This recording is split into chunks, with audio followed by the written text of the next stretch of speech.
I have known my next guest for almost 20 years. You would wake up every morning to his delightful voice yelling in your ear on his morning show.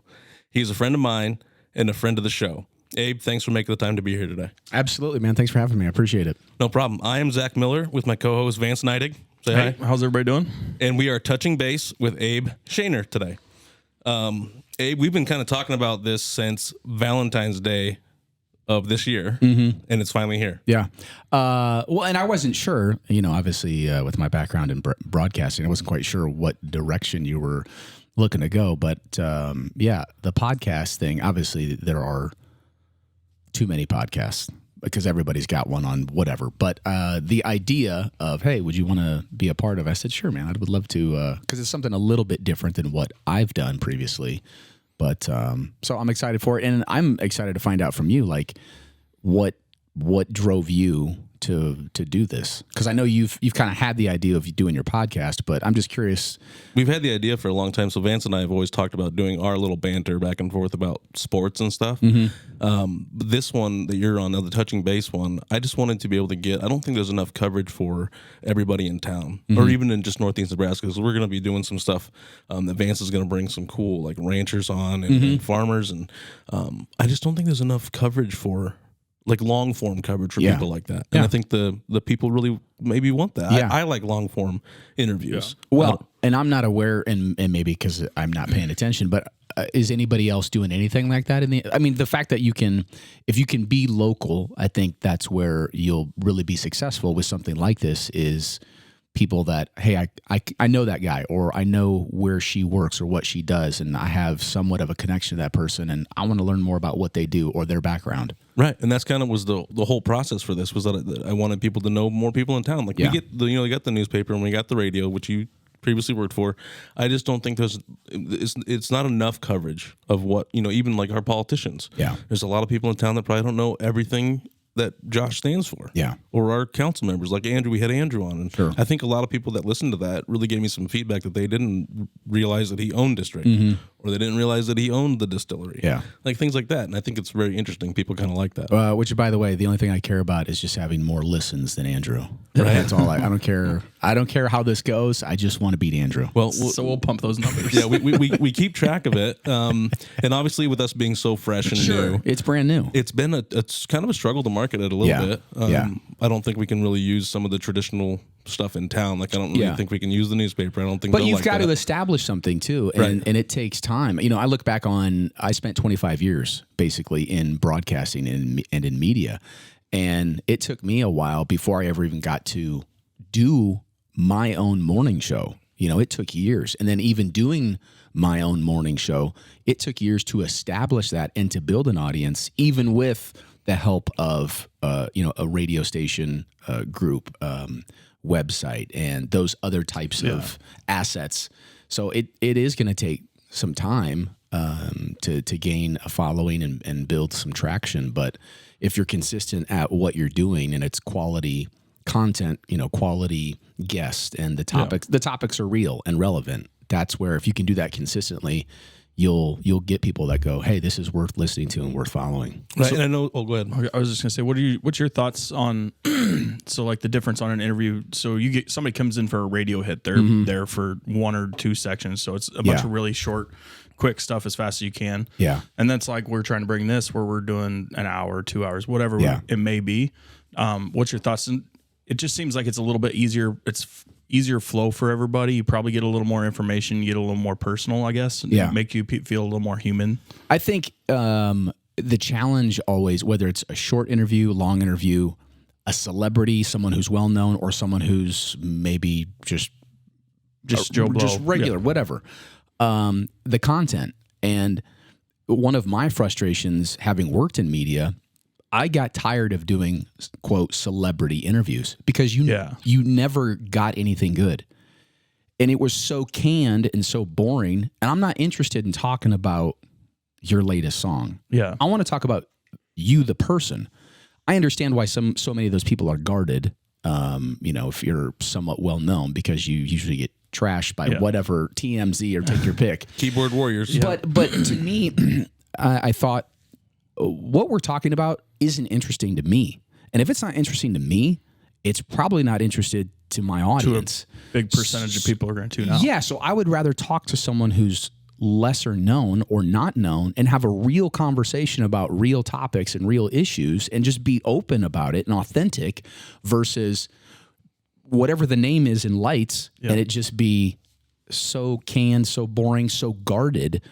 To me, that was a waste of time. And so I got tired of doing a lot of those celebrity interviews or musicians or whomever, unless I could get them to genuinely open up. And it wasn't like I was trying to trick them or, clickbait and, trap them into something. But if we could have a real conversation and just be genuine, those are the ones that I thought, man, I love doing that. And I think people are going to enjoy listening to that. So that's my concern. We're gonna have the opportunity to have access to some of the comedians that are coming through, and that is one of my concerns. Is that we're not going to get the genuine conversation that we get in interviews like with you, with Andrew, with Jose that we've had. That's really my concern. But I think we might be able to get at least something. You can only try, and you can only make the attempts. You can't force somebody to open up if they don't want to, regardless of how. Professional, polished, friendly, inviting, warm, welcoming, all that you try to be, and make them feel like they're in a safe, hey, you can talk about what you want to talk about. I'm not, again, trying to trick you or, punk you on anything. So I think that's always the challenge is, can I get the real person? Because if I can't get the real person, then honestly, I'm not interested. Right. I agree with you wholeheartedly. Nobody wants to listen to that anyways. No. Like it's just like you were saying, if you don't like it, odds are nobody else likes it. If it's LeBron James and he's not going to give you a real conversation, it's just going to be the canned, we got to play harder, we got to do better. Just like the jock talk. The same interview you get that you see everywhere else. Right. Like I can get that off of ESPN or Fox clip. Sports. Yeah, like you're not giving me, let's talk about you the person. Let's talk about you as a dad, LeBron. Let's talk about you as a husband. Just all those different things that I go, to me that would be way more interesting on a personal level than just the professional side of things. That's what people want to hear. And that's again why we're doing this one. Yeah. And I think it's you said you enjoyed Andrew's episode. Yeah, I did. Yeah. As much as I hate him. No, I was so Andrew is one of those people, and he and I have had a relationship for a while. And he didn't give me enough credit for a lot of his success, but he and I all that free pub on the radio show, right? Yeah. But no, for somebody like Andrew, who I know is involved in so many different aspects of our community, and my wife and I have been in the Norfolk area for 21 years roughly, and we love Norfolk. Neither one of us is from here originally. We're both Nebraska born and raised, but Norfolk really is, I think, a spectacular place to live, raise a family, have a career, and have a high quality of life. I think there's a lot of great things about Norfolk. So having known Andrew as long as I have, and just the things that he's been involved with and how I believe he has helped to make our community better, along with so many other people.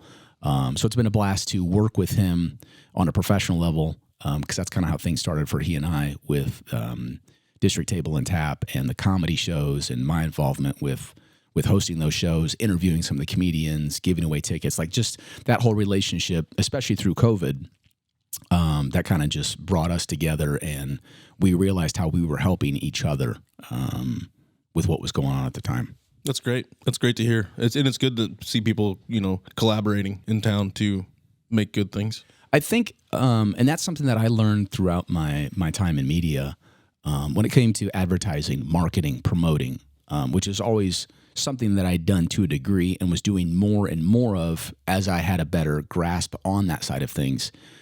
The more that I can collaborate with other collaborators, the more successful both of us or all of us are going to be. The key for me, what I found out is I would rather work with people that share some of the same ideas and vision of, I'm willing to fail. I'm willing to try. I'm willing to do things that no one else is willing to do.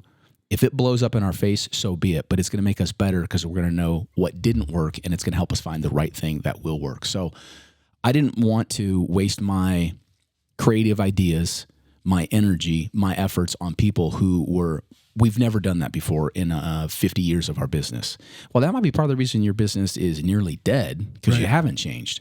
So I I wanted to be very selective with who I collaborated with, like in relation to my show, as much as I could control that.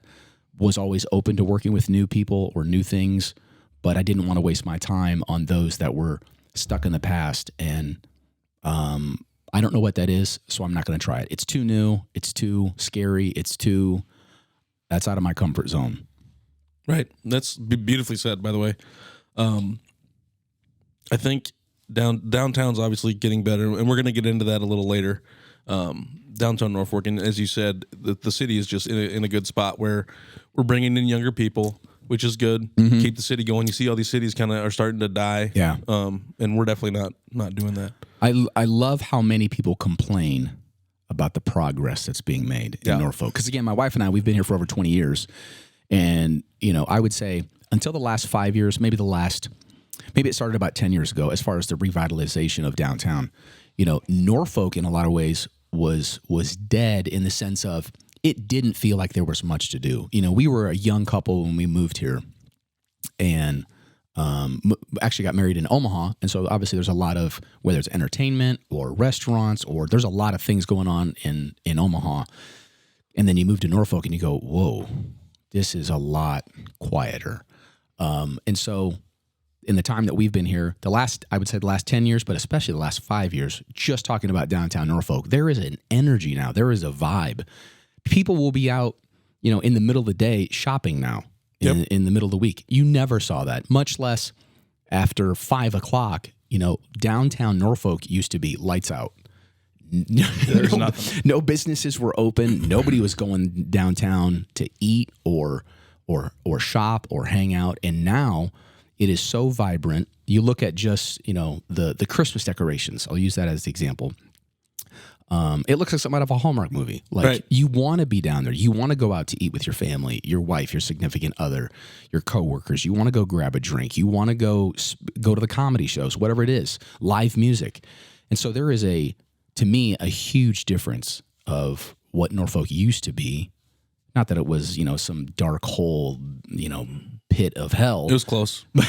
but to me, we have so many good things going on and so much to be grateful for. Yes, there are still improvements that need to be made, but the amount of people that complain, whether it's the River Point projects, roundabouts, those people are going to be bitter for the rest of their lives. It wouldn't have mattered what was done. And money has to be spent to make things better. Yeah. One of the comments I saw recently about, I'm trying to remember what the grant was.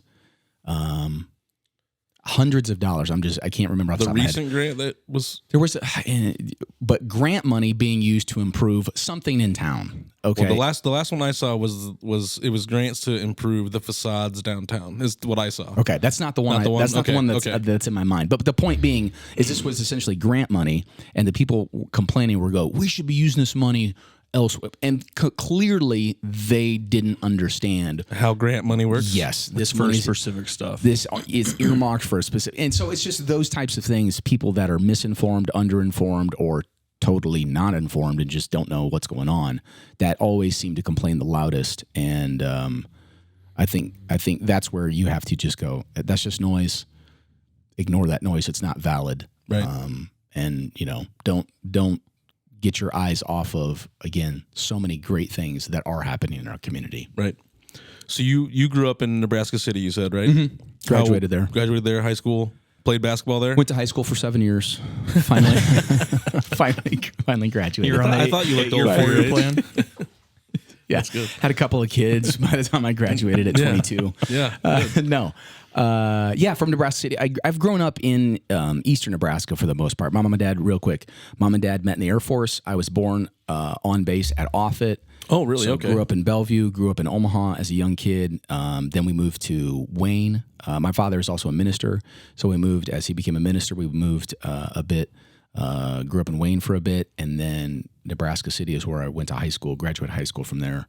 And then wound up coming back to Wayne State eventually, which is where I met my wife. And then both of us wound up eventually getting jobs in Norfolk together. She's a school teacher. And again, we've been here for 20 plus years, and Norfolk has really been a great fit for us and our family. That's great. Did you have a scholarship to Wayne? I did not. I actually played my first year of. I loved basketball. Just always knew I was going to be one of. You weren't good at all. I always knew. I was going to be one of the few under 6 foot white guys in the NBA. I always knew you were just right there. It was close. It was going to happen. I had the same aspirations. Yeah. So, but I loved basketball. Always knew I wanted to play college basketball, and I played a year at a small school in Minneapolis, North Central University, my freshman year. Played there. Realized because it was a private school, this is not going to be the good fit for me financially, and just grateful to be there 1 year. No scholarship. Transferred to Wayne State. Walked on. After I took a year off, walked on to what was going to be, didn't know it at the time, it was Greg McDermott's last year coaching at Wayne State. It was also the most successful team he'd ever had in school history after having like 4 20-plus win seasons in a row. Like just they were on a phenomenal streak, obviously, with Greg McDermott being there. And so I walked on. Played very few minutes, really, but I had more fun. I'd always been, the top dog. You come from a small town, right. and you're the athlete and whatever. And so always being the starter, being the main guy, but I had more fun being the 12th man on that Wayne State basketball team, that record-setting Wayne State basketball team, because of how good that team was. So many of the guys on that team were great guys, in addition to being phenomenal, just unreal basketball players. And so to be a part of that experience, we made it to regionals, lost to the eventual D2 national champs, Denver Metro. So just to have all that, like that experience being on that team, there were so many highs and so many great memories. And then that entire team got inducted into the Wayne State Hall of Fame. The entire team. Wow. So I always tell my wife, hey, don't forget, you're married to a Hall of Famer. And she always reminds me, yes, but I have a master's degree. So, that's great. Yeah. That is great. So then you said you worked at 2 radio stations while you were in college. Yeah. So, and that's kind of where I got my taste accidentally in broadcasting, because that wasn't anything. The 2 things that I was going to do with my life, I knew it was, if for some reason I didn't get drafted in the lottery. I don't know how that didn't happen. In the NBA. I still don't know how it didn't. Yeah. You're an undrafted free agent. If for some reason I went undrafted you in were the NBA, MVP of noon ball, though, so at least you got that. Rec ball legend. Yeah. I knew if I didn't make that dream, I knew for certain I was going to be in some sort of kick-ass rock band that was just gonna I can see that destroy the world with our music. I always because were you ever in a band? Yeah, I was. Okay. And music was one of those things that even early on as a kid, like I grew up in the '90s, so hip hop was when I grew up, like that was the explosion of hip hop, and so that whole like hip hop scene, like just I wanted to be in music. Loved rap music, loved rock. But so anyways, I knew music was going to be my other career option, It's an easy fallback. Yeah, Rockstar, neither one. high aspirations. Yeah, neither one came true. But anyways, getting back to college, so I accidentally, after I focused on music, my first year in college in Minneapolis, and actually was a music major. I was studying music theory, vocals, music production, like all of that, and quickly realized there are insanely talented people in this business who never make it. And I go, there's no way I'm ever going to make it. And I didn't want to do like the music production side, because then I realized how detail oriented that was. And I go, I do not want to be in a studio mixing music for 12 hours a day. Right. That's not what I want to do. So I switched, when I switched schools and transferred to Wayne State, I took one of those intro classes. They're like, hey, you need to figure out what you want to do. And not just, be here at college for 8 years. And so I took an intro to mass communications, which introduced me to radio, television, print media at the time. Digital media was still kind of an unknown. It was just coming about, but we really didn't know what digital media was going to be at the time. Internet, same thing, was still kind of fresh. But I took an intro class, got a taste of all of that, and immediately loved the radio part of that. I loved the live aspect of radio. I loved the spontaneity of it. Also, the music was huge, because I love music. And so being able to play all kinds of different music So yeah, I started working at the college radio station K92, where the squirrels come to rock was the motto at the time. Because there's so many squirrels on campus. But anyways, I don't think it's where the squirrels come to rock. And then also started working at KTCH, which is the local AM/FM station in Wayne, and is still there. But so I got involved with as much radio as I could because I loved it so much. It was like I just discovered what I was supposed to do. Like you found your calling. Yeah, and then I accidentally kind of fell into that. That was never part of my plan or part of what I thought I'd be doing. That's great. So then after that, you said you got married in Omaha? Yeah, so my wife and I, she's born and raised from Wayne, America. We met again at Wayne State and then got married because she was already working in Omaha. She's a cougar. She's a little bit older than me, likes the younger guys. And I'd love to go cougar hunting. So, right. Yeah. I know that about you. By the way, my wife is like an angel. Like she's a great woman. People have always asked, especially with me being a public personality, so to speak, what is your wife really like? And my wife truly is a sweetheart. She's an elementary teacher. She is like not pure and innocent, but just very proper. She likes things to be orderly, proper. She's not one who's going to be, you're going to find her, swearing uncontrollably, or she dresses really well. And I mean this in all the nice ways. I don't mean like as in a stuck up or uptight way, but just very proper and just very, she's an angel. So you guys are kind of opposites then. Absolutely. Yeah. So anyways, we got married in Omaha because she was already working down there teaching. And I thought for certain, since I was graduating with my broadcasting degree, I go, yeah, I'm going to work at Sweet 98. I'm going to work at, local radio station, KFAB, whatever, work my way up and then do my own morning show. I always wanted to do my own morning show is what I wanted to do. Well, at the time when I graduated, there were like 0 broadcasting jobs anywhere. Like no one was hiring. Nobody in Omaha at all. Yeah, no, like boom, there was nothing. And so I had to get a job, So West Point, so I was applying like all over the state. West Point, it was like the only one that called me back, and then, wound up getting hired there. So we moved to West Point right away because my wife quickly realized too that she didn't really want to teach in the Omaha, Millard area.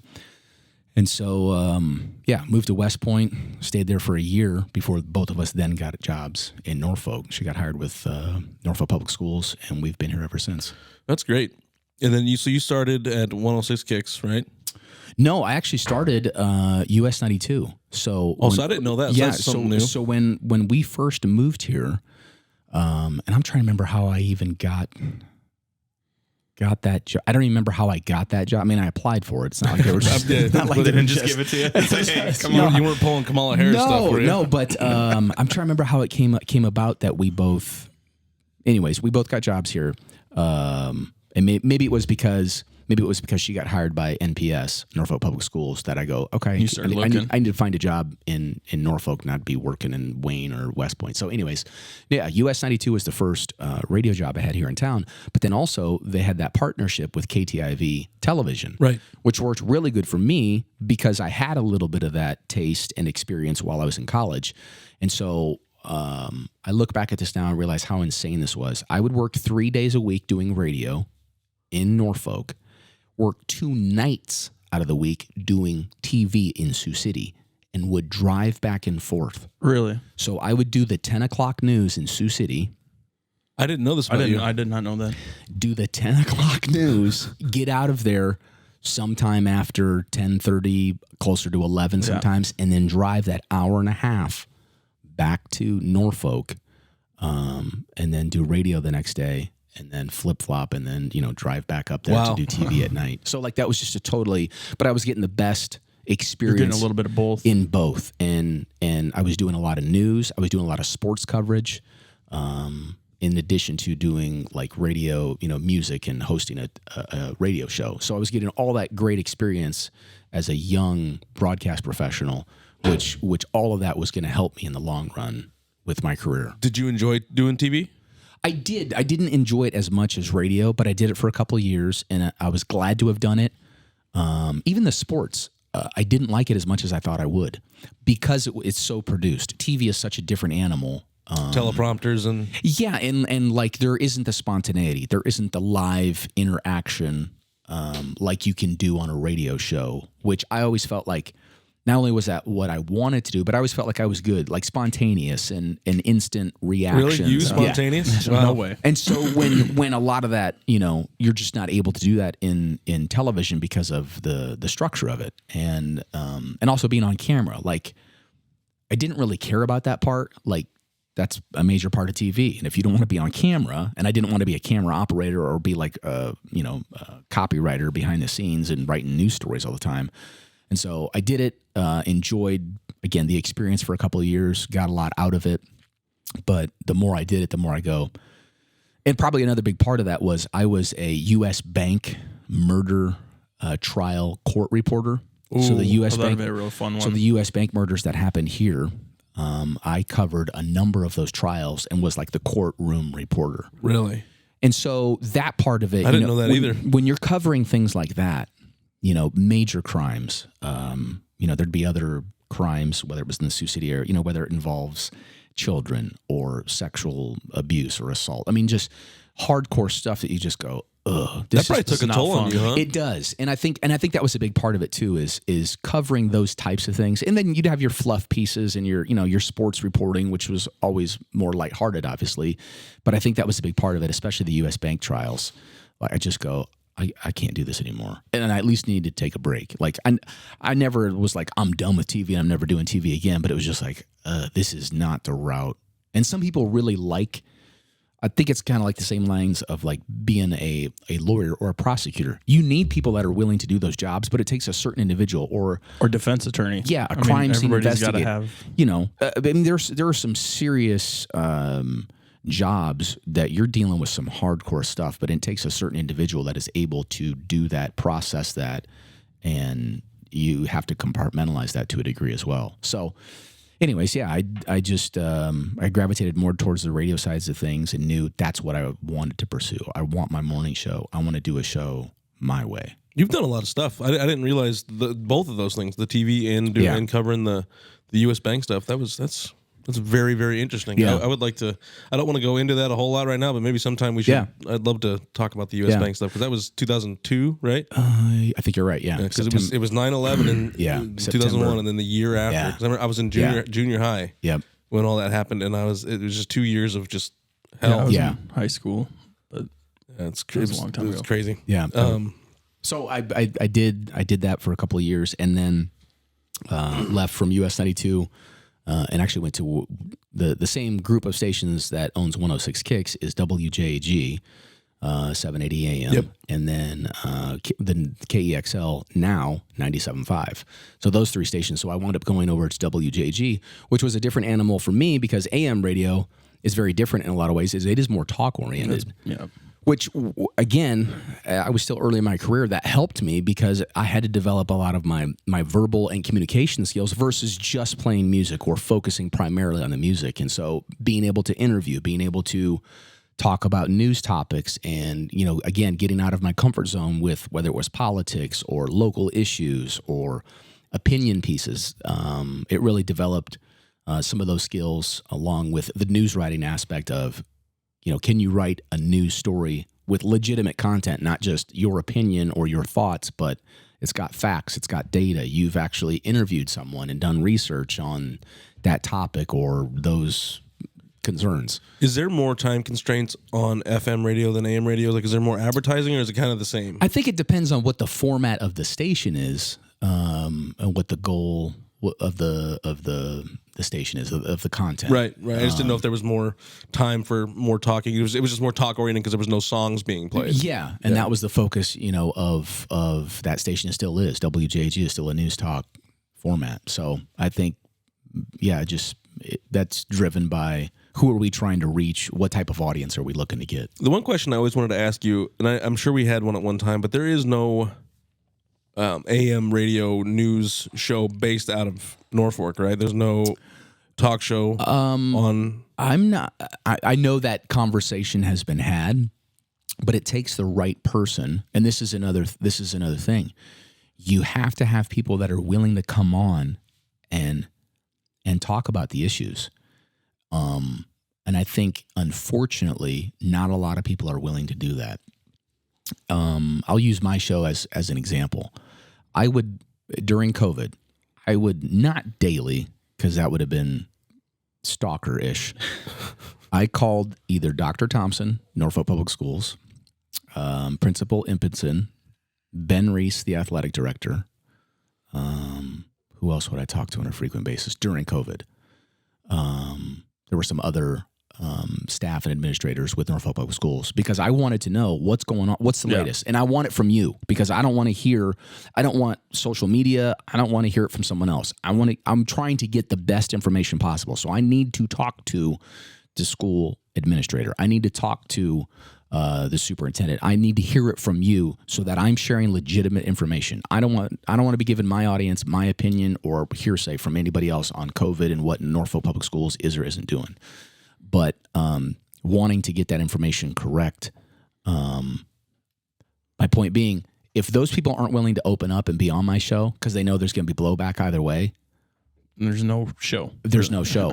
And it's that same way with doing a local, whether it's a podcast, or if people aren't willing to open up, and you'll have, if you're on school board or city council, you're also most likely a local business owner, or you've got things to lose. You've got things at stake. And a lot of people aren't willing, and I can understand why. It's unfortunate, but they're not willing to put themselves out there because they go, well, what's the blowback going to be? It's hard to risk burning bridges, and a part of that's on the people volunteering or doing whatever. I mean, they're risking to help. It's service basically is what you're doing it on a board or council or anything like that.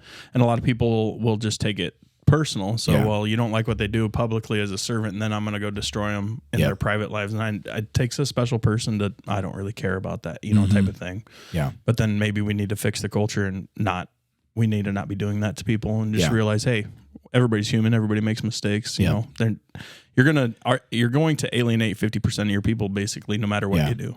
And I think it is that fear that unfortunately drives a lot of people, or prevents a lot of people from doing things like that or other things. I think early, I was either too dumb, too arrogant, or didn't know better. Because there was an element of fearlessness to what I did a lot of the times. Yeah. And the more experienced I got, the more fearless I became. That really bothered some people. Not my audience, but people in authority. People writing the checks. Whether it was ownership of the radio station, whether it was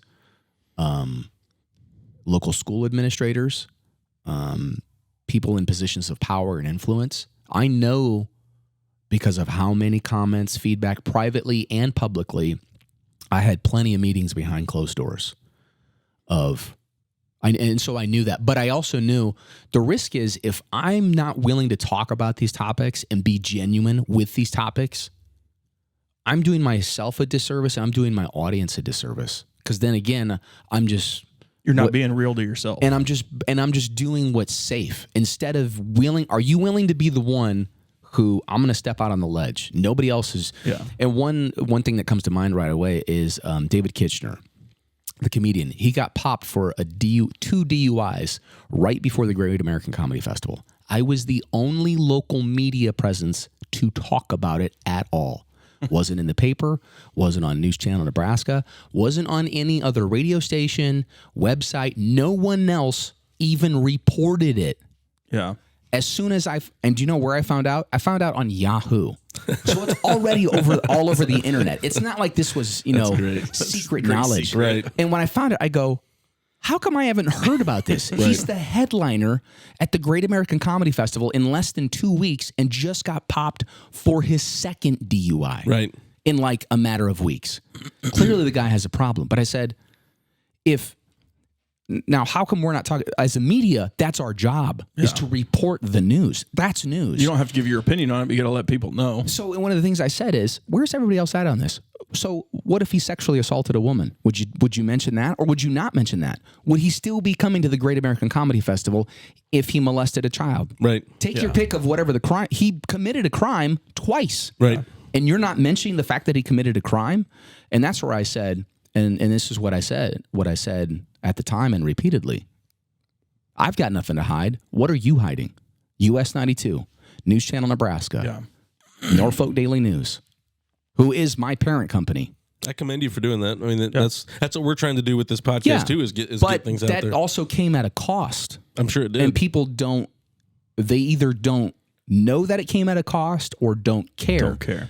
But if you're not willing to support the people that are willing to talk about the truth and what no one else is willing to talk about, there'll never be truth. You're not going to hear the truth anymore.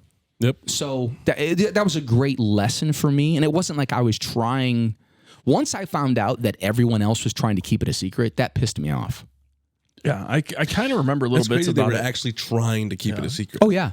Because Norfolk Daily News is also one of the major sponsors for the Great American Comedy Festival. It came down to dollars. We can't allow that And to go bad. we had conversations behind closed doors with management and ownership. And I said, it is our duty to report the news, not to be selective when it benefits us. I've noticed that a lot. It's sad to hear. It's sad to hear. And so that lack, if you want to talk about integrity, then have integrity. Right. But don't talk to me about integrity when it doesn't help you and your bottom line. Right. So there were times where it was difficult for me, being as fearless as I was. I still had to be careful about, okay, how am I going to address it? It has to be addressed. I'm not scared to address it, but I have to be very careful of how I talk about that. But that only made me sharper and only made me better. I'm still going to talk about it. But it's also, it helps you sleep. I mean, otherwise, like it eats at you when you know it's still lying by omission. Yeah. I mean, you're hiding it. That's the same thing as lying. Yep. And it's just, I get what you're saying. Like, if you know it, why am I have to do something just because otherwise I'm not going to be able to sleep with myself, that type of thing. And I think I didn't, this wasn't my intent at the time. And there were other instances like that. All it did was make me more popular. Yep. All it did was, because it gave people respect that. It gave me more credibility. It gave me more authenticity. And it gave, damn, he's willing to do what no one else is willing to do. Right. That's what I was going to say, yeah. Because that's why I'm commending you for it, because it made you more popular, and they had to, whether they wanted to get, I don't know if they want to get rid of you or not, but they had to keep you. Because the public would have just uproared. All it did was piss more of them off. Right. Because they're like, damn it, he did it. He did it again. They didn't beat us But at it. I think there's something in that about, and you can take whatever you do in life about, am I doing what is right? There is right and wrong. And many times doing what is right will come at a personal cost. It may affect your business. Oh, yeah. It may affect your relationships or your status. But if you are willing to do what's right, I think in the end, that is so much more, not just because you can sleep better, but because you have your integrity. You have, because if you're willing to compromise on whatever it is, you're always going to compromise. That compromise gets bigger and bigger and bigger. And then You got to keep your values. You're willing to go further, and you're willing to go, well, this is justifiable. That's We kind of very had a well little said. conversation on our last podcast, me and him, about right and wrong. And Mm-hmm. We did right and wrong, and this, exactly what you're talking about is what took me so long to start this. Because of that fact of, I've got a business. Yeah. How am I going to get perceived? Yeah. And then I finally just said, you know what? Fuck it. Yeah. Is kind of what I said. I'm like, I want to do this. People need to hear things, whether we get big or not. And this goes, but I think it's something that needs to be done that's not being done. Yeah. So I commend you for what you did. It's great that you did that. And you did it a lot. It wasn't just that. Oh, that yeah. piece. Yeah. And the longer I did, my broadcasting 25 years, not just the smarter I became, because sometimes you have to use discretion of, I don't know. I know 60% of this story. I'm not going to talk about it yet because I need to get more information. need to verify it. And I need to make certain before I talk about it, I know what I'm talking about, what's factual, what's opinion. And so being more selective, being more guarded. But then once I've got all the pieces, it's 1,000 miles an hour forward. Like we're going to light this stick of dynamite, throw it, and then run with it. That's great. And so there's great freedom in that, but you have to have that. There's a responsibility. And that was something that I didn't understand at first, is the responsibility as a member of the media, but also as I became more less of a journalist, even though I had all those skills and used those skills, less of a journalist and more of an entertainer. I always wanted to be not right in the sense of my opinion is right, but right in the sense of I got the information right. I got the story correct. And if you do that, then you maintain your integrity, and people go, I know that I maybe don't agree with what he's saying, but at least I know he's being truthful and honest. I maybe don't like it, but at least I can still trust that what he's saying is accurate. He's coming from a good baseline, so we know that it's good information. Yeah, so. Not just making stuff up or just spewing my opinion. With great power comes great responsibility. Yeah, so that's great, and I love your outlook on it too. Yeah, you're saying what you're saying, but you know, it's truth. It's all truth. Yeah, one of the, I think the toughest times, like of doing what I did was during COVID, for a couple of different reasons. Part of it I recognized after, I don't know, maybe a couple months, how everything that changed with COVID, how like my attitude had changed. And I'm usually a pretty like joyful, positive. Very much so. You know, most of the time pretty energetic, like life is awesome. Like, let's live it to the... It's like you've been living on speed forever. Yeah. But I recognized after a couple of months, like my attitude sucks. I'm angry. I'm irritable. You're talking, this is during COVID? Yeah. Like I could tell, and not just on my show, but like in my personal life, like I'm being a dick to people. I think a lot of people were. I went through a period where that was just rough. Yeah. It's hard on everybody. Yeah. And so, you know, and then that started to seep into like what I was doing on the show. Like I was being mean to people. I was, you know, like, and not like in a fun way, but like, so anyways, and all of that was new for all of us, but then recognizing, whoa, I got to make some changes. I got to get my head right because I do not want to keep doing this personally or professionally. But I was also angry. Once I got my head right, I was angry about what I felt like we're making all the wrong decisions. Individually and corporately, whether it was we're canceling school activities, we're shutting down. I thought the what we're doing to try to fight COVID, the pandemic, was worse than the illness itself. The actual pandemic, like the psychological effects, the emotional effects on children and adults. And those are still coming out. And we're still learning more about the damage that was done. And that was the part that was really angering to me. And I put my foot down and I said, whether it's on my show or in my personal life, I am not going to be bullied by COVID or some of these, you know, whether it was wearing masks or some of the things that were going on locally with schools and businesses. And it wasn't like I was trying to break the law, but I go, we have got to start doing better together, because what we're doing is we're making it worse, and we're causing more issues by some of the restrictions and actions that we're taking. So one of the questions I was going to have for you, I'm glad you brought this up, was because I wanted to know, were you in any way told what to say about it? Did you have any hot button topics that you were told you had to talk about COVID? Could you not say certain things on the radio? There wasn't any restrictions like that. And especially, I think early on when a lot of us, even, you know, CDC and medical professionals didn't know what to do, we were simply on a local level just trying to provide what's the latest update from whether it was social distancing or, you know, what ages is this affecting? What people is this affecting more? And just trying to give the correct information. But I know it didn't take long before a lot of people, there was just fatigue of hearing information. Like you just got tired of COVID. You just got tired of hearing about. Well, I know early on, even nationally, I guess I didn't, it's probably my fault. I probably didn't hear you during COVID during that time, but like they weren't giving ages really on there. It was just a general number of death. Mm-hmm. Like, well, maybe it's more important to know the ages, because if there's nobody under the age of 50 dying, what am I sitting in my house for? Yep. And then there were so many conflicting stories, and that was another source of frustration for me. Again, as a member of the media, you know, different media sources would say one thing, other media sources would say the exact opposite. Yeah. And it's like, and especially with what I was doing at the time, I was trying to consume as much information as I could, again, to share that publicly with the audience, and to, you know, let's not just be looking tunnel vision, but let's have, what's the big picture here? But when you had so many different conflicting sources of information, how do you find the right one? CDC couldn't make up their mind. Dr. Fauci couldn't make up his mind. The administration couldn't make up their mind. And they'd say one thing, and then a week later it would be the exact opposite. And you're going, wait, you just told me not to do that. Now you're telling me to do that?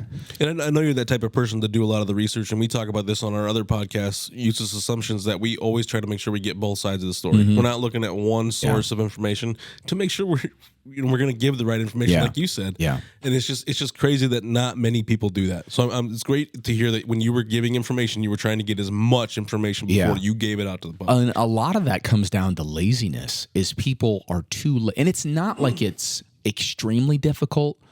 I mean, we've got these things in our hands. Yeah.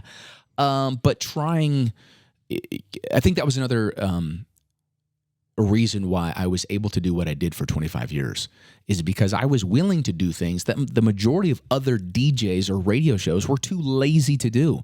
Wasn't because I had the best voice, wasn't because I had all of the best, whatever. You've got a beautiful voice. I do have a beautiful voice, but no, I was simply willing to outwork the competition. And I think, again, that's something that translates to any job or industry.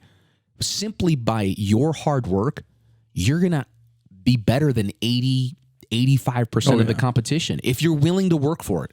That's basically what America was founded on, is meritocracy. Yeah, and it's going away, and that's kind of that's a lot of big issue in every industry. Much less if you actually have any skill, talent, or creativity in that field of business or whatever you're working in.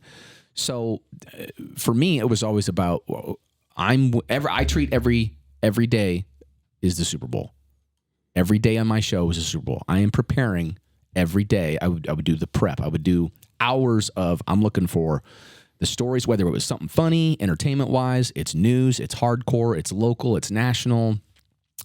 But I would do hours of prep work each day before tomorrow's show, and then tomorrow morning, going to refine all that, and again, get the latest updates so that when I pop the mic, 6 a.m., locked and loaded, it's the Super Bowl. But you're that every day. Sorry, you're that every day, no matter what, whether it was for the show or not. Yeah, you're just good. You're. I don't even know how to describe it. You have so much energy. High energy.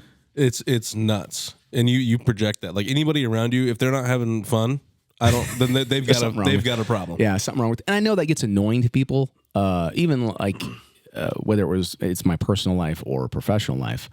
And there's times where I'm down or I'm quiet. You know, it's not like I'm at that speed every minute of every day, but I think that is contagious. And like if you're around people who are like that, it motivates you to be more, to be better, to be stronger. And that's what I tried to do over the course of time with my show is I want to not inspire you, because that seems really cheesy. That seems like a bad Hallmark movie. That's not cheesy. But provoke you in a good way. Not provoke you to like be pissed off at the world, although there are things we should be pissed off about, but provoke you and also to engage you, whether it was intellectually, emotionally, or physically, to go do something. Like I can plant the seed, I can start that, but what you do with it after that is up to you. So, you know, I think that was one thing that I wanted to accomplish, and I think I did that for the most part. And again, that just helped build momentum. That just helped grow, because I think more and more people were experiencing that of, hey, thanks for making me think about that, or thanks for giving me that little nugget. Well, again, it could have been something funny, could have been something truthful, meaningful, you know, but thanks for giving me something that I had to think about that. Bring some ideas to their mind. I mean, everybody's got buku things going on in their world. They don't have a lot of time to do stuff like we look at news stuff you were doing in your show and everything like that. Mm-hmm. So a lot of people just in one ear out the other, but then you might strike a chord with somebody and well, maybe I need to go look into this and see what's going on really. And I think that was also, if I can get you to act on it, then I did my job. Yep. Whether it was go click and read, go talk to the city council, go talk to your school board. If I can get you to call in, I got you to the show to act. Yep. I got you to act off of what we were talking about, whatever it was. Something sparked a chord. Yeah, if I could get you to react in a physical or intellectual way, then I did my job. If I got you to laugh, I got you to cry, I got you angry, but it was for the right reasons. Or, I love to troll the trolls. I love. We like that too. I love to. We keep asking for trolls. Yeah. And we don't get any yet. But we will. But again, if you're open and honest, you will. It doesn't take much to get trolls. I know it doesn't. It's easier to get trolls than fans. Yeah. The challenge is to and I learned this the hard way. It took me a long time. Is to not take certain things personal. Because when you do, you want to be popular or well liked, or you want things to grow. You want your business to grow, but you can't take some of those things personal. Those people are, like we said, they're always pissed. They're always angry. They're always complaining. Doesn't matter what good happens in their life. They're always upset about something. That's a good piece of advice. We talk about balance a lot on this show. It's a big word on this show. You had shows every day, and then you also had a lot of events you had to attend on the weekends. Mm-hmm. How did you balance that with kids at home and your wife, just life in general? Yeah, I think to their credit, my job, my employers gave me the freedom because it was necessary. If I had, let's just say, did my show in the morning and then needed to be at an event in the afternoon, or let's say later that night, like a county fair or a concert, I'd have time off in between. But I think they realized I needed that, and others that work that schedule. You need that because you can't go from 5 a.m., 4 a.m. to 10 o'clock, 11 o'clock at night over and over again. I mean, your body just can't do that. And so that was a challenge, but it also gave me the freedom and the flexibility with our family to be at those events. I don't feel like I missed out on my kids' activities. For the most part, I was able to be at those events, be involved with their lives. I feel like, my relationship with my wife, I've said this publicly, it's not a perfect marriage, but it's a healthy marriage. That's what you want. Yeah. Perfect marriages aren't, if you say the word perfect, it's not perfect. It makes me think of Facebook. And the people that are always only posting just the positive, beautiful. Oh, you're so wonderful. Yeah, I think you're so fake. Right? I agree. Like my There's wife nothing and I, perfect. Yeah, no, but like we have arguments, and not like knockdown, but like you should have arguments. But we have arguments frequently. Yeah. Some are shorter, some are longer, some are louder, some are quieter. But I would say we have a healthy marriage. We've been married 22 years. I almost screwed that up. Old man. 22 years. But that relationship was always important for me to take care of. My wife and then our two boys. And there were times, especially early on, that I didn't do a good job because I was so hungry trying to grow, to advance myself, and driving again to Sioux City and stuff like that. It definitely that put a strain on our relationship early on, but I'm glad I figured it out eventually and didn't make any of those major mistakes that I can see why divorce is so high. It's very, very high right now. Not just in media, but just in general. It doesn't matter what type of job you have or do or how much money. Just I see why that happens, unfortunately, to so many people. And the fact that you guys were arguing means that you were communicating, which is a huge piece of it. It is. It really is. It's funny. It's funny because it happens so often. My job was a professional communicator. Right. But I sucked so bad, and still do to a degree, with communicating with my wife. And it's something that her and I have talked about. And she's like getting your point across? Like, what do you think you're struggling in there? No, I think it's you assume your significant other knows you well enough. Can read your mind, basically. I see, what do you mean? Where you're going with there. We've been married 10 years. How are you still screwing this up? Well, you've never told me about it. Yeah. Well, yeah. I think you should know. I think those are some of the natural things that happen between husband and wife is unfortunately, you assume and you take it for granted. You just go, she knows what I'm talking about, or he knows what I need. And you have that familiarity and don't actually communicate it. So a lot of people don't. You'd be surprised. But I've told my wife many times, babe, I'm sorry, but my best language is body language. So I say the same thing. I'm physical touch, babe. Yeah, you got to talk to me with your hands. That's the only way I'm going to understand. Yeah. That's good. So the radio was a big part of your life. Yeah. I never thought I would do it that long. I'm 45, so I did it for more than half my lifetime. I mean, essentially my Isn't entire. that crazy to think about, though? It is, and I didn't really think about it until the very end. Like, oh my God, I've done this for 25 years, which I never thought I was going to do that. You must long. have enjoyed it. I did, and I feel very grateful for that time in my life. I feel there were so many great experiences, even some of the bad ones. I still look back and go, that actually was a good experience, even though it sucked at the time. Like a learning experience? Or Yeah, more learning. It taught me about life. It taught me about people. It taught me about myself. It taught me about how to manage my feelings, emotions, even bigger scenarios. And so I feel fortunate for all of that, and feel very grateful that I was able to do it for 25 years and to be as whatever level of success it was. You know, I looked at moving. I would say you were a pretty big success. Well, I think so, in locally, but like people go, well, how good was your show if you never made it out of Norfolk? You know, and I looked at moving a couple times, whether it was Omaha or Sioux City or larger markets.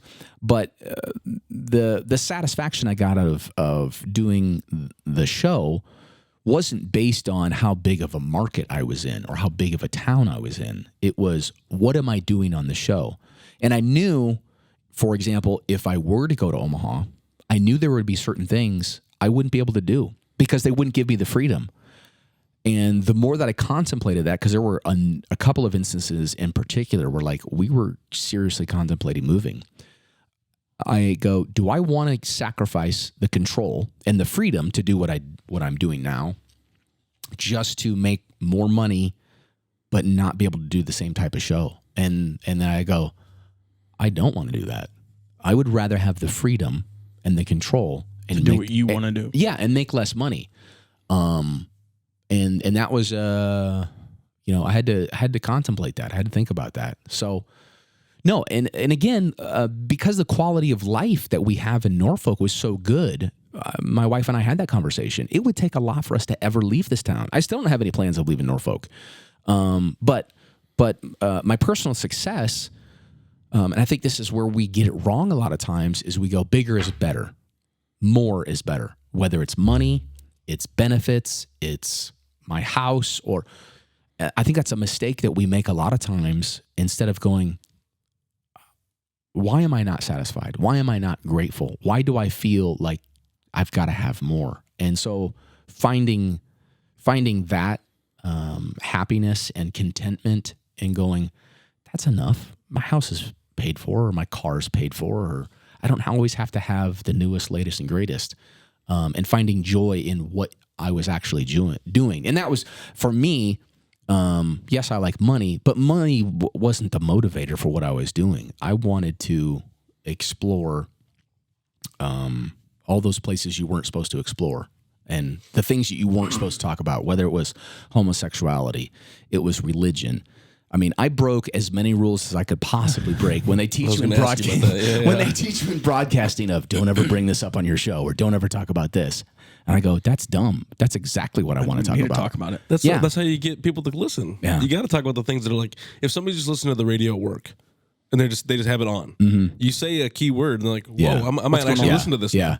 The day that we talked about it, it was related to Duck Dynasty, and I don't remember the full story, but the topic was homosexuality.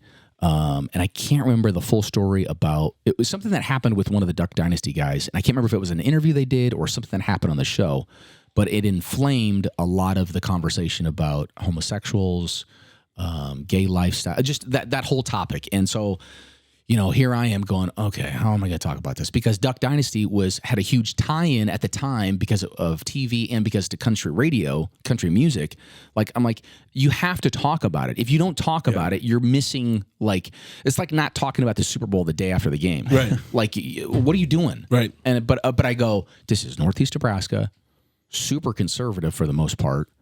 How am I going to bring this up? So again, it was one of those challenges of, I want to talk about it. I believe the audience wants to talk about it, but how are you? Because a conversation like that and a topic like that can quickly go wrong. Oh, for sure. Especially with people's, whether it's religious or prejudice, bigot. Where's that Duck Dynasty comes from? Is the religion? That's because they're super religious, Yes. and that's where that whole problem happened. Yeah. With. So just knowing a topic like that, and you just know there's certain things. If you're going to talk about it, you have to be prepared for how can this go wrong? What do I do if it goes wrong? If I get the phone call from someone who is just off the rails. Obviously you guys screened those, right?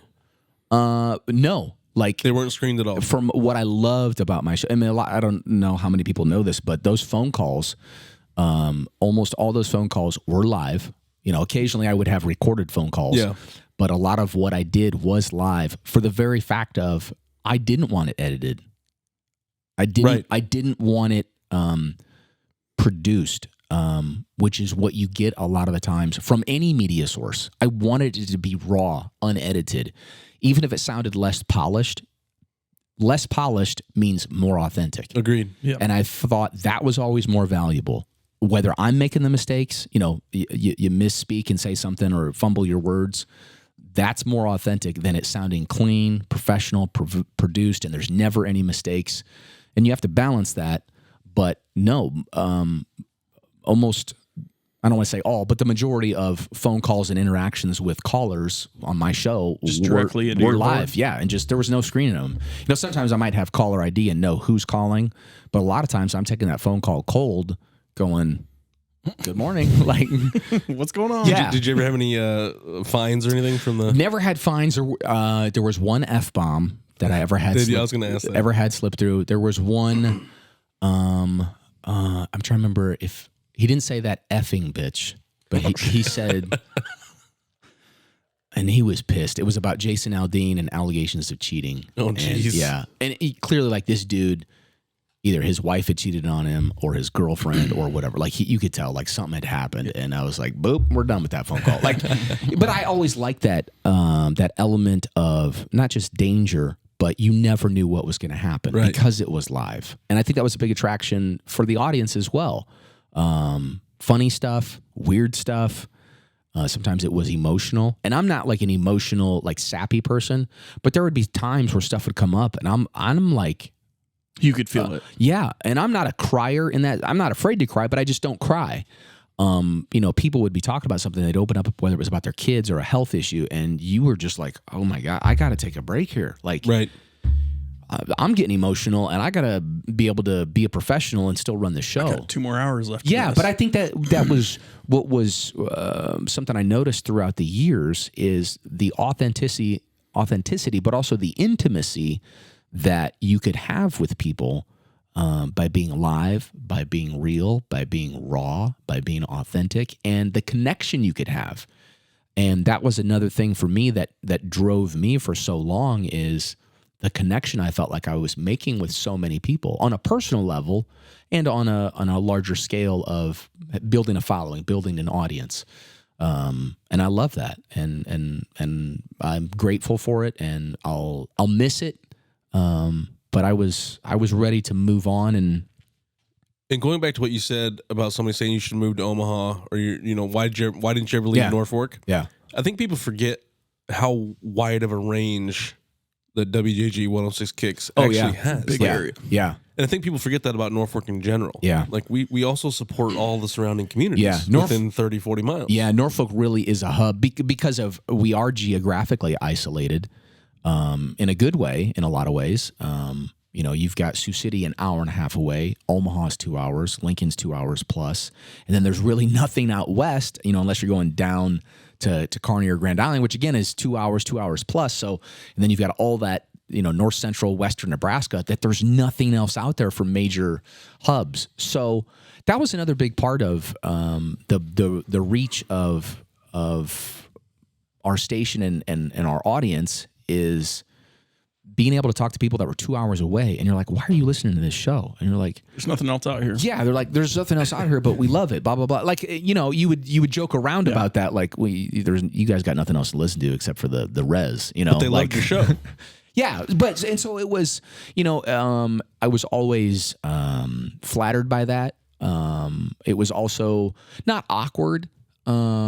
I mean, some people made things awkward, like meet you in person. But I never felt like I appreciated the recognition. But I hope I always tried to make it a normal conversation with people, even if they thought of me as a celebrity or somebody. You're very good at that, though. But I never liked because like my interactions with celebrities, I've never been starstruck. When I've talked with celebrities in person or met them in person for whatever purpose, but just treat them like a real person. It doesn't mean I can't appreciate it. Right, and they like that, though. I think for the most part, yeah. Well, I mean, not all of them, but some people are stuck up divas and expect to be treated different. And I never wanted to do that to somebody. I know there were times probably where I was so focused on what I was doing in the public that maybe I didn't acknowledge someone or perceived brush them off. But it was because, hey, I'm hosting this event and I got to make sure I'm ready when I go on stage that I'm hosting this event and the 300-400 people that are here, like, that's who I have to be ready for. So, I miss some of the relationships because when you're done doing something like that, you're not going to talk to all those people ever again. Some of them you will, but a lot of them I'll never communicate with again. And I'm again grateful for the ride while it lasted, and have tons of great memories. Yeah, I never never saw the celebrity side of you. I obviously met you through Noomball, met him through Noomball, same thing. Yeah. I never knew you were on the radio. It was like 6 months later or something. Like, who's Abe's on the radio? Who listens to radio? What's this thing? I just played Noomball with the guy. And hopefully, hopefully that's a good thing, because it never offended me that somebody didn't know who I was or didn't listen to my show or listen to another show. Like, that never offended me because I knew there's so many things out there that you can listen to or watch or consume, and my show wasn't for everybody. And maybe it didn't appeal. Maybe it was the country music you didn't like. It was me or my opinion, or you didn't like there was a inappropriateness to the show to a degree. It wasn't like it was vulgar and over the top graphic, but I made fun of anybody and everybody. You pushed some boundaries. Yeah. And that was intentional. I didn't care if you were the mayor, didn't care if you were the president, didn't care if you were the Pope. If you said or did something that was funny, going to talk about it. And if you said or did something that was stupid, going to talk about it. Yep. If you said or did something that was untruthful, definitely going to talk about it. We need more of that. Yeah. So I think finding entertainment and knowing how to mix all of that together was also a key of knowing how to weave that. Like, relate it to food. You got to know how to mix certain ingredients to make that main dish be successful. It tastes good. If you have the wrong mix of ingredients, it's going to be hot garbage. So coming to the end of the radio talk. Yeah. Can you give us one really good or really crazy story from one of the remotes you went, the fairs, or on the show? Anything that comes to mind that, kind of was off the wall? Oh, man. I know that's a tough question. There's so many. You want good or you want bad? Whatever you feel. Whatever funny, the best good, is. Heartfelt. Keith Urban was really cool to meet in person, just because he seemed like just a genuine, nice guy. And I liked his music and his songwriting and his guitar playing. So that was a cool one to meet in person. There were Ian Munsick, who's a newer guy in country. I didn't know that he has a major stuttering problem. I didn't know he had a major speech impediment. Really? Because he doesn't have that when he sings, but when he's doing Isn't that a crazy thing, though? It is. There's a lot of singers like that. Ozzy can't speak. Yeah, well, but he can that's sing. That's for different reasons. Well, I know, but he still can sing, which is crazy to me. But what blew me away about that, like, it was clear. Like, after two quick interactions, I go, "Oh my God, he has a major speech issue." But I gave him so many props for doing it. I didn't say that to him, but because so many artists they would say no. They would say no. I'm going to sound stupid. I'm going to sound like I'm on drugs. Because immediately that's what I thought. I go, is he on drugs? I mean, it was that bad. Right, but then I realized, no, he just has a speech impediment. And the more I talked to him, the more likable he was, because he was making the effort to talk. And you could tell he's struggling with his words and his speech. So that was another one that and then when I met him in person, there was no speech impediment. It was only while he was doing interviews or felt nervous or stressed. And so to be able to talk to him in person and I told him, hey, thank you for doing that interview. There's a lot of people that in your situation, wouldn't be willing to do that. So that one that was more recent, and that was really cool. Yeah, there were so many things that happened. The weirdest TV story I ever covered was a house in Sioux City. They sent me to the house, and all they said was, I remember this. It's flooded with chickens, and it was a house, an older house up on the hill, right near the interstates. When you cross the bridge from South Sioux into Sioux City, and you come across the bridge, up on the hill there. But this house, like, I don't remember if it was 300 plus chickens in the basement of the house. They had to condemn the house because not only was there chickens in there, so think of all the chicken poop that's in there, but like the firefighters and they're wearing hazmat suits because of the ammonia. And because of the other deceased animals that were in this house. So I'm there live on location. You know, they threw me in there. No hazmat suit. Oh, no hazmat suit. I'm standing out, front. I'm 20, however. You know, I look like some young college kid, and I'm live on location doing the 6 o'clock news. Getting high. With zero prep and trying, it was just crazy. I'm like, what am I talking about? Chickens. Yeah. And just, you just get thrown into something like that and you just have to roll with it. And then also I interviewed live, and again, didn't have a lot of prep for this. They just told me I'm doing it. Presidential candidate John Edwards, before his affair came out. Oh, really? So none of that had hit the news yet. And so I'm interviewing him live in Sioux City. And again, they didn't give me a lot of prep work. They just said, you're going to ask him about this, and this, tell him thank you, bam. But it was, a 2-minute live interview with John Edwards, who at the time was running for president. That's what he was going to be doing. And then, however, it was, I don't know, a few months later that the news came out that, he'd been having an affair. And so, I don't know, that was just another... It's like, wow, another average Tuesday. Whatever. So, I don't know. Is there anything else you wanted to go into on the radio stuff at all? No, I just, again, I feel grateful. And thank you to anybody that ever listened, called in, sent me. I had some crazy, and I still have all of my crazy hate mail. Like stacks of hate mail. I'm sure. And you had some really good ending, like your last few shows. You brought on people that have been in the past. There were more people that I wanted to do that with that weren't able to do that with, and I'm grateful for those that were able to. My wife is the biggest disappointment because in my 25 years of broadcasting, never radio, had her on.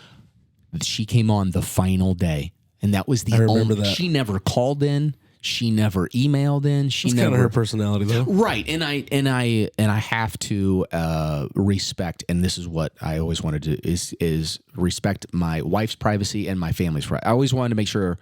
Yeah, I want to talk about my wife on the radio and my kids, but I never want to embarrass them. Yeah. And there were times where my wife got embarrassed or angry about certain things, and so I always had to try to find that.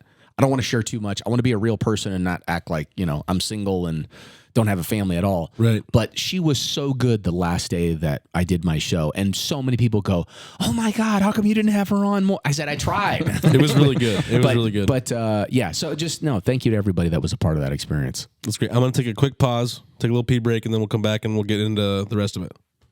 All right, we're back. Since I've been sick, oh my gosh, I've been drinking so much water. I just got to pee every 60 minutes.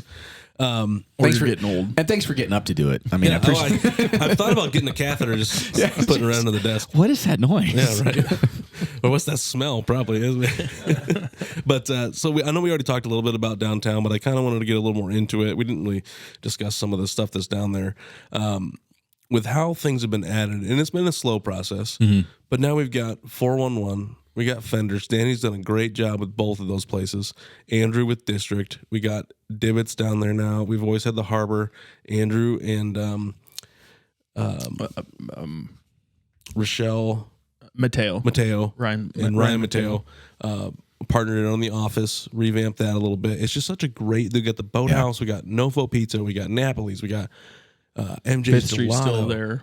Fifth Street's still there. You can really start at one end, and you can have so much fun just walking down there. If you haven't been downtown at night, and obviously we're in the colder months now, but you can still walk. Though. You can still walk. But if you haven't been a part of that experience, not just on the weeknights, but or weekends, but throughout the week, you're missing out. Whether it's date night or taking your family out, going to a comedy show, after work with your work crew, you're missing out because there really is so much that's going on. Live music, live entertainment. One thing Green light, great night. Yeah. One thing that I do is, especially during the warmer months, is I like to ride my bike a lot, and I'll ride through downtown. The murals, the art, like there's cool things to do without spending money. Just seeing some of those art sculptures, some of those murals that are in the back alleyways now.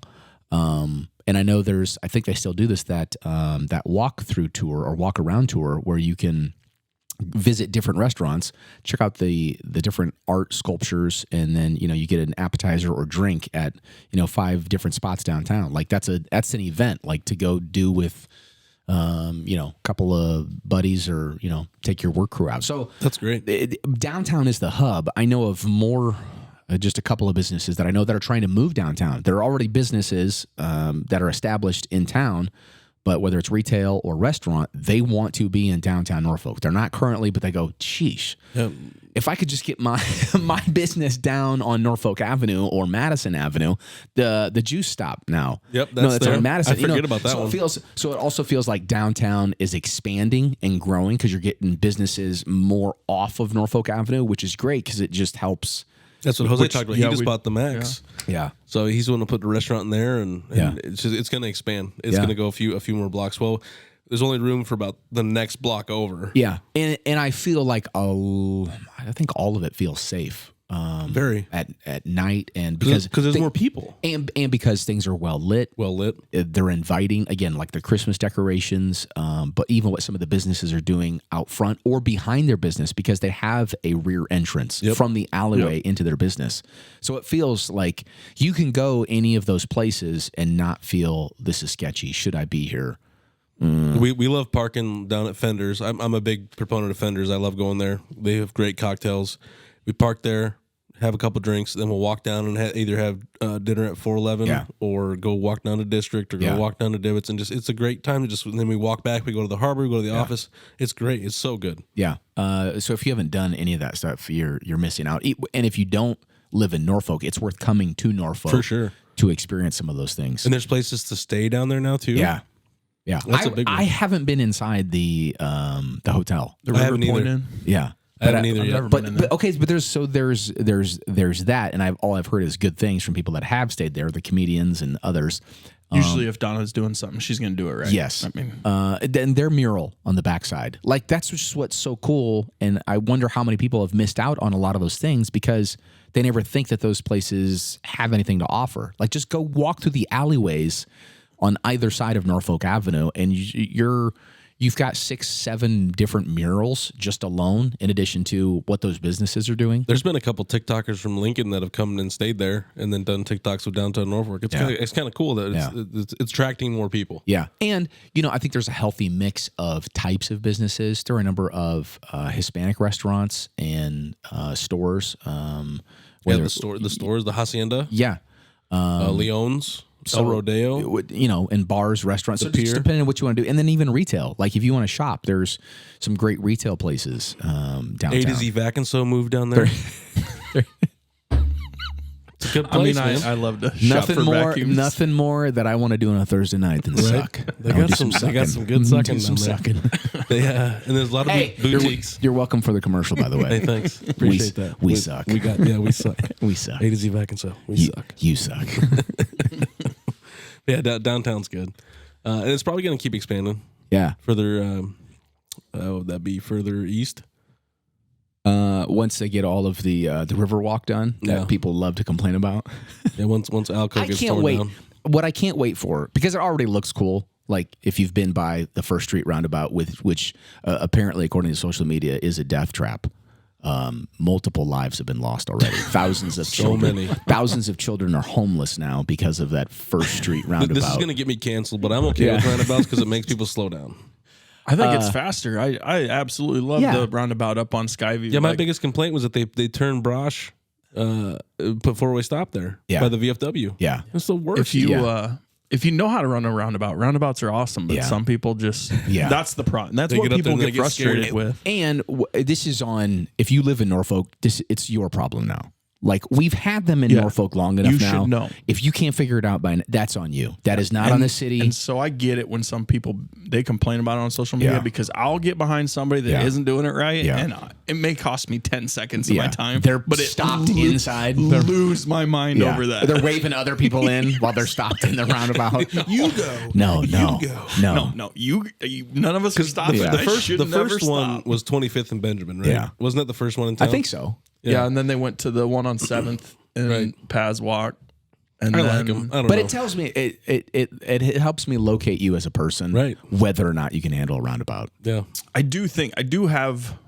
have a problem with the one they put on 275 just because. And that's on the truckers, though. But I mean, we've had a lot of rollovers on semis, because we probably shouldn't put one on that intersection. But again, it's speed related. Yeah, you're not paying attention to the signs that are posted. I get that, but at the same time, I go, there's a personal level of responsibility. Yeah, I don't want anybody getting hurt, and we're losing livestock. And you're right. I mean, it's rough. But at the same time, I go, okay, what else do you want to do? You want to put flashing lights out there? Like, I mean. That's the same thing with people complaining about 81 by Humphrey there. We have to have that. I hate that one. That one, I despise that one. That one drives me crazy. Every time I drive by there, because I do have to drive to Columbus for work now, I go, this is the strangest. This is just go the opposite direction to go the other direction. It just... And I'm glad if it's working and, fewer accidents and more people are alive because of it, but it still seems weird. That was a bad intersection. It seems like something out of a video game. Like your kid is designing roads and you're like, sweetheart, we can't have the road go the opposite direction to go back. Sweetheart, honey, we can't do that. You can't have an interstate crossing a gravel road. That's how it seems. Apparently we do. Yeah, but that's what you're like, wait, this is the Department of Roads that came up with this? Yeah. With engineers? Okay. Okay. Yeah. So downtown, definitely go check it out if you guys haven't done it yet. It's a great place. What's your favorite place?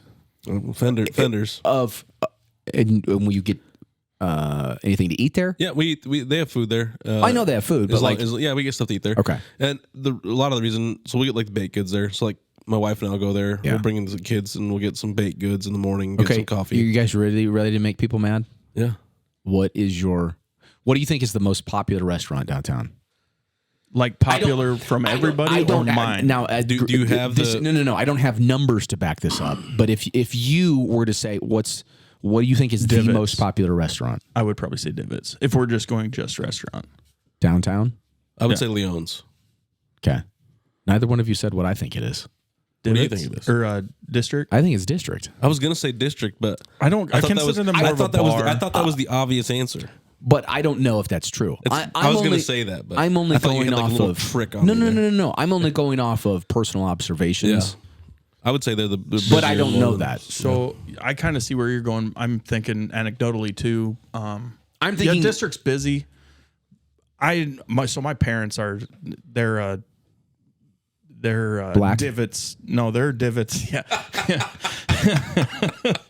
The way you were struggling, I go, I don't want to sound racist, but yeah, I'm adopted. No, they're big proponents of Divots, and they go there all the time. And I mean, every time they go, it's just packed. Yeah. The place is absolutely packed. The reason I thought of that is, Zach, what color are your parents? White. Mexican.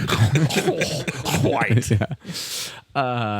No, because there are so many great spots downtown. There's so many places that I've... I think sometimes it comes to freshness, too. It's like when 411 first opened, you could probably say that one. Yeah. When District first opened. Yeah. But I also feel like some of those places are always busy, in a good way. Agreed. And I think District definitely is busy a lot. And I'm not trying to bash anybody up. Did you get sponsored? That's the only sponsor I have right now. No, I was just I was thinking of that when I was listening to the Andrew McCarthy. Yeah, and he's very busy. They have some turnaround for sure. So it's always like when I go in there, man. The only time it's not is like when late, after 8:30, 9 o'clock. Well, but it's also the challenge that everybody's facing, and that's having enough staff. having enough employees. And that's for everybody. Into the same thing with my wife's daycare. Yeah. We can't find anybody to come in.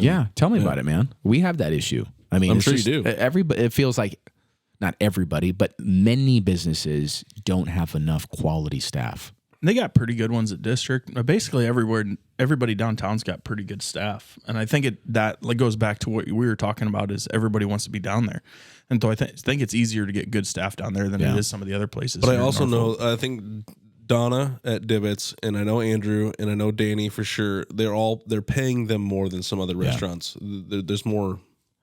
They're not getting paid the minimum waitress or bartender salary. And that circle, that if you have that reputation, that spreads quickly. Easily. I mean, just like bad news. And just management. Yeah. Andrew's a great boss. Yeah. And Clunder. People want to work. Yeah. So you're right though. It's hard to find good quality people. Yeah.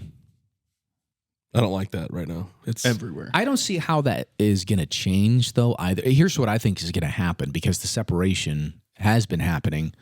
We have people where I work that are consistently gone.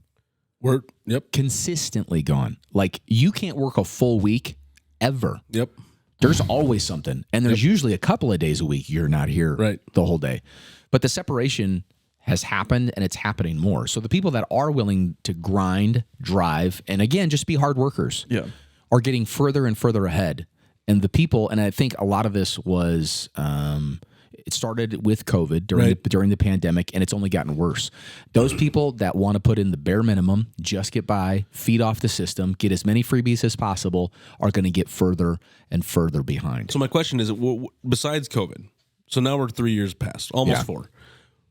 Well, 3 years, I guess. What is causing this? Obviously, there's free things out there, but at some point you got to want to progress yourself, right? Or are they just okay with being stuck in there? Okay. This is what I've come to determine, because I was like, this doesn't make sense. Like, I can't relate to that. Like, you're here 2 days a week, and then you want all the benefits. How are you paying the bills though? Right. I think so many people are so comfortable with the low standard of living, and we've also made it very easy to survive, to have a fairly good level of living by living off the system and handouts, and a lot of the charities, they're at all-time high needs. Salvation Army, Rescue Mission, they're serving more and more people all the time, which is great that they're able to serve people. But how many of those people don't really need that service, or could be doing something to make their life better? Yes, but they don't want to work, or they've always got excuses of why they can't be at work. Do you think some of that comes to parenting? Because it's a lot of. Do you see it as some of the younger generation, or no? I don't think it's just the younger generation. I think it's our generation. I think it's gotten older. I think there are people, millennials. I think there are people of even 40-ish. I mean, not just 20-somethings, but I'd say in between 20 to 40, there are plenty of adults that aren't adults. They act like children, and it's not just a lack of work ethic; it's also a lack of personal responsibility and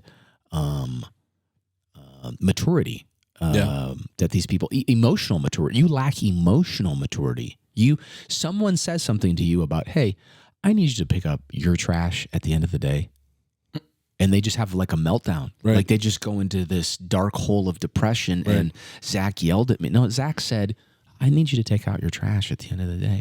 Because you keep throwing your bananas and whatever else on the floor. This is your job. Yeah, I need you to do this job.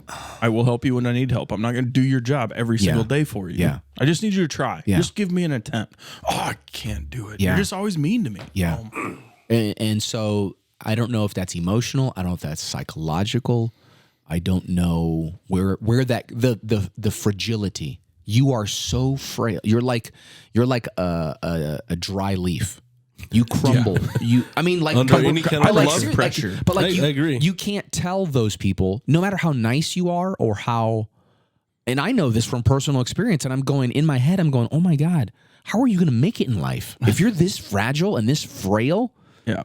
One little comment can just bring you completely down. Me asking you to fix, hey, you put these numbers wrong in the system. Could you fix them, please? And you have to go take a mental health break for 3 hours.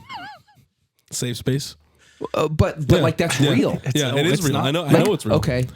And I'll just use the name Jessica because that's not anybody I know at work. You hope. Jessica, if it takes you 3 hours to recover from being told to correct your mistake, and I didn't swear at you, I didn't belittle you, I didn't, there were no talking just like you were right now. There were no sexual innuendos. This probably isn't the job for you. Yeah. No. Okay, baby angel. I'm very lucky with the staff that I have. Very lucky. It's beyond frustrating. It's just like bewildering, and you just go, how are we going to run a success? So here's what I think is going to happen. More and more business owners are going to figure out what is the bare minimum of personnel I have to have. I'm going to pay those people more because they're the ones willing to do the work and are here. And then I'm going to find a way, and you've already seen it with self-checkouts and other things that businesses have implemented, and I'm going to eliminate those jobs. Those will no longer be jobs for humans. So we've seen, now like you bring up the self-checkout, Walmart's reversing course on that deal. Now they're bringing the checkout lady back. I think they had such a bad experience with the customers, just hated it so much that they are starting to bring that part of it back. And I think so I wonder if people are now realizing, because that's self-inflicted. That's self-inflicted on us, the shopper.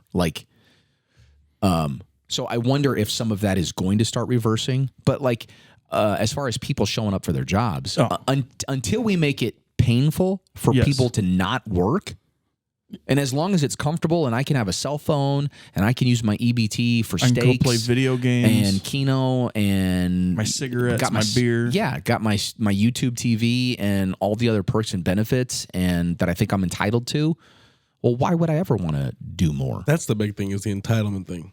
You think you should have all these things. Mm-hmm. That's not the case. You haven't earned it. You're not special. No. Because there's 25 million. Nobody's fucking special. Yeah, there's 25 million people language, who are just as lazy as you. You're not special. Right. It's then just like you say, everybody goes through that. Like, how are you going to survive life? But yet here we are. Nobody actually makes it, like you said, nobody makes it hurt on that person. Yeah. Like, that's why they're surviving, because everybody feels bad for them. Is like, I don't understand how you're going to survive. Well, we're the ones making them survive. But if things, whether you want to say it's a recession or things crash or there's a dropout, it's coming. Those people are going to hurt. The people that are going to be held on to are the ones that are, again, the grinders, the ones that are putting in, and the people, again, that separation is going to be even greater then. If something really does happen, if we come to a point where things do crash, the people that we're talking about right now that aren't doing the things that they're supposed to be doing, there's not going to be a pandemic. There's going to be no relief. Mm-hmm. They're just going to be on the streets. I think you've seen some of those things, in places like California, as far as like homelessness. Until they clean it up for China. Yeah. Well, yeah. But I mean, and I agree with you. I wouldn't want that for anybody. No. But at the same time, I go, what led to that? Right. What led up to you being out on the street versus where you were what were you doing 6 months ago, much less what were you doing 5 years ago for yourself, for your life, for your family. Right. And I'm not saying those people deserve that. You deserve to be homeless. A lot of them don't saying that at all, but a lot of them don't want to work. They're okay because now they're giving out drugs. Yeah. They're letting them stay wherever they want to stay. Yeah. And making them comfortable, giving them food, whatever. Yeah. They're just enabling. Yeah. It's crazy to me that that's what's going on over there. Yeah. So I don't know how long those things continue or how bad it has to get before enough people get fed up. When you get feces and needles in the street, San Francisco is nothing like it was when I used to go 10 years ago. And people here can't relate to that. They can't relate to it, but they hear it and they're like, "Oh, there's no way." Exactly. That's your first thought. There's no way it's like that. How could? Yeah. But we were just in Arizona. We went to soccer nationals. Our son plays at Northeast. Yep. And they made nationals. Got all of his talent from me. Just thinking about the Hall of Fame. But the number of homeless people we saw in the week that we were there, every corner, every stoplight. Yeah. We saw encampments, in some of the dry riverbeds. Full encampments, yeah. Full of 40 tents, 50 tents. And those were all, and we were just in Tucson. And we're going, Denver's like that, and it's cold in Denver. Yeah. And you're going, how many thousands of people are, and this is just one little town, spread out throughout America and especially through the South with warm weather. But how are those people ever going to get back to a normal life where they're not living on the street? I don't think it's ever going to be possible unless a full. But then if they go back to what they were doing, then why would we want to put money into that?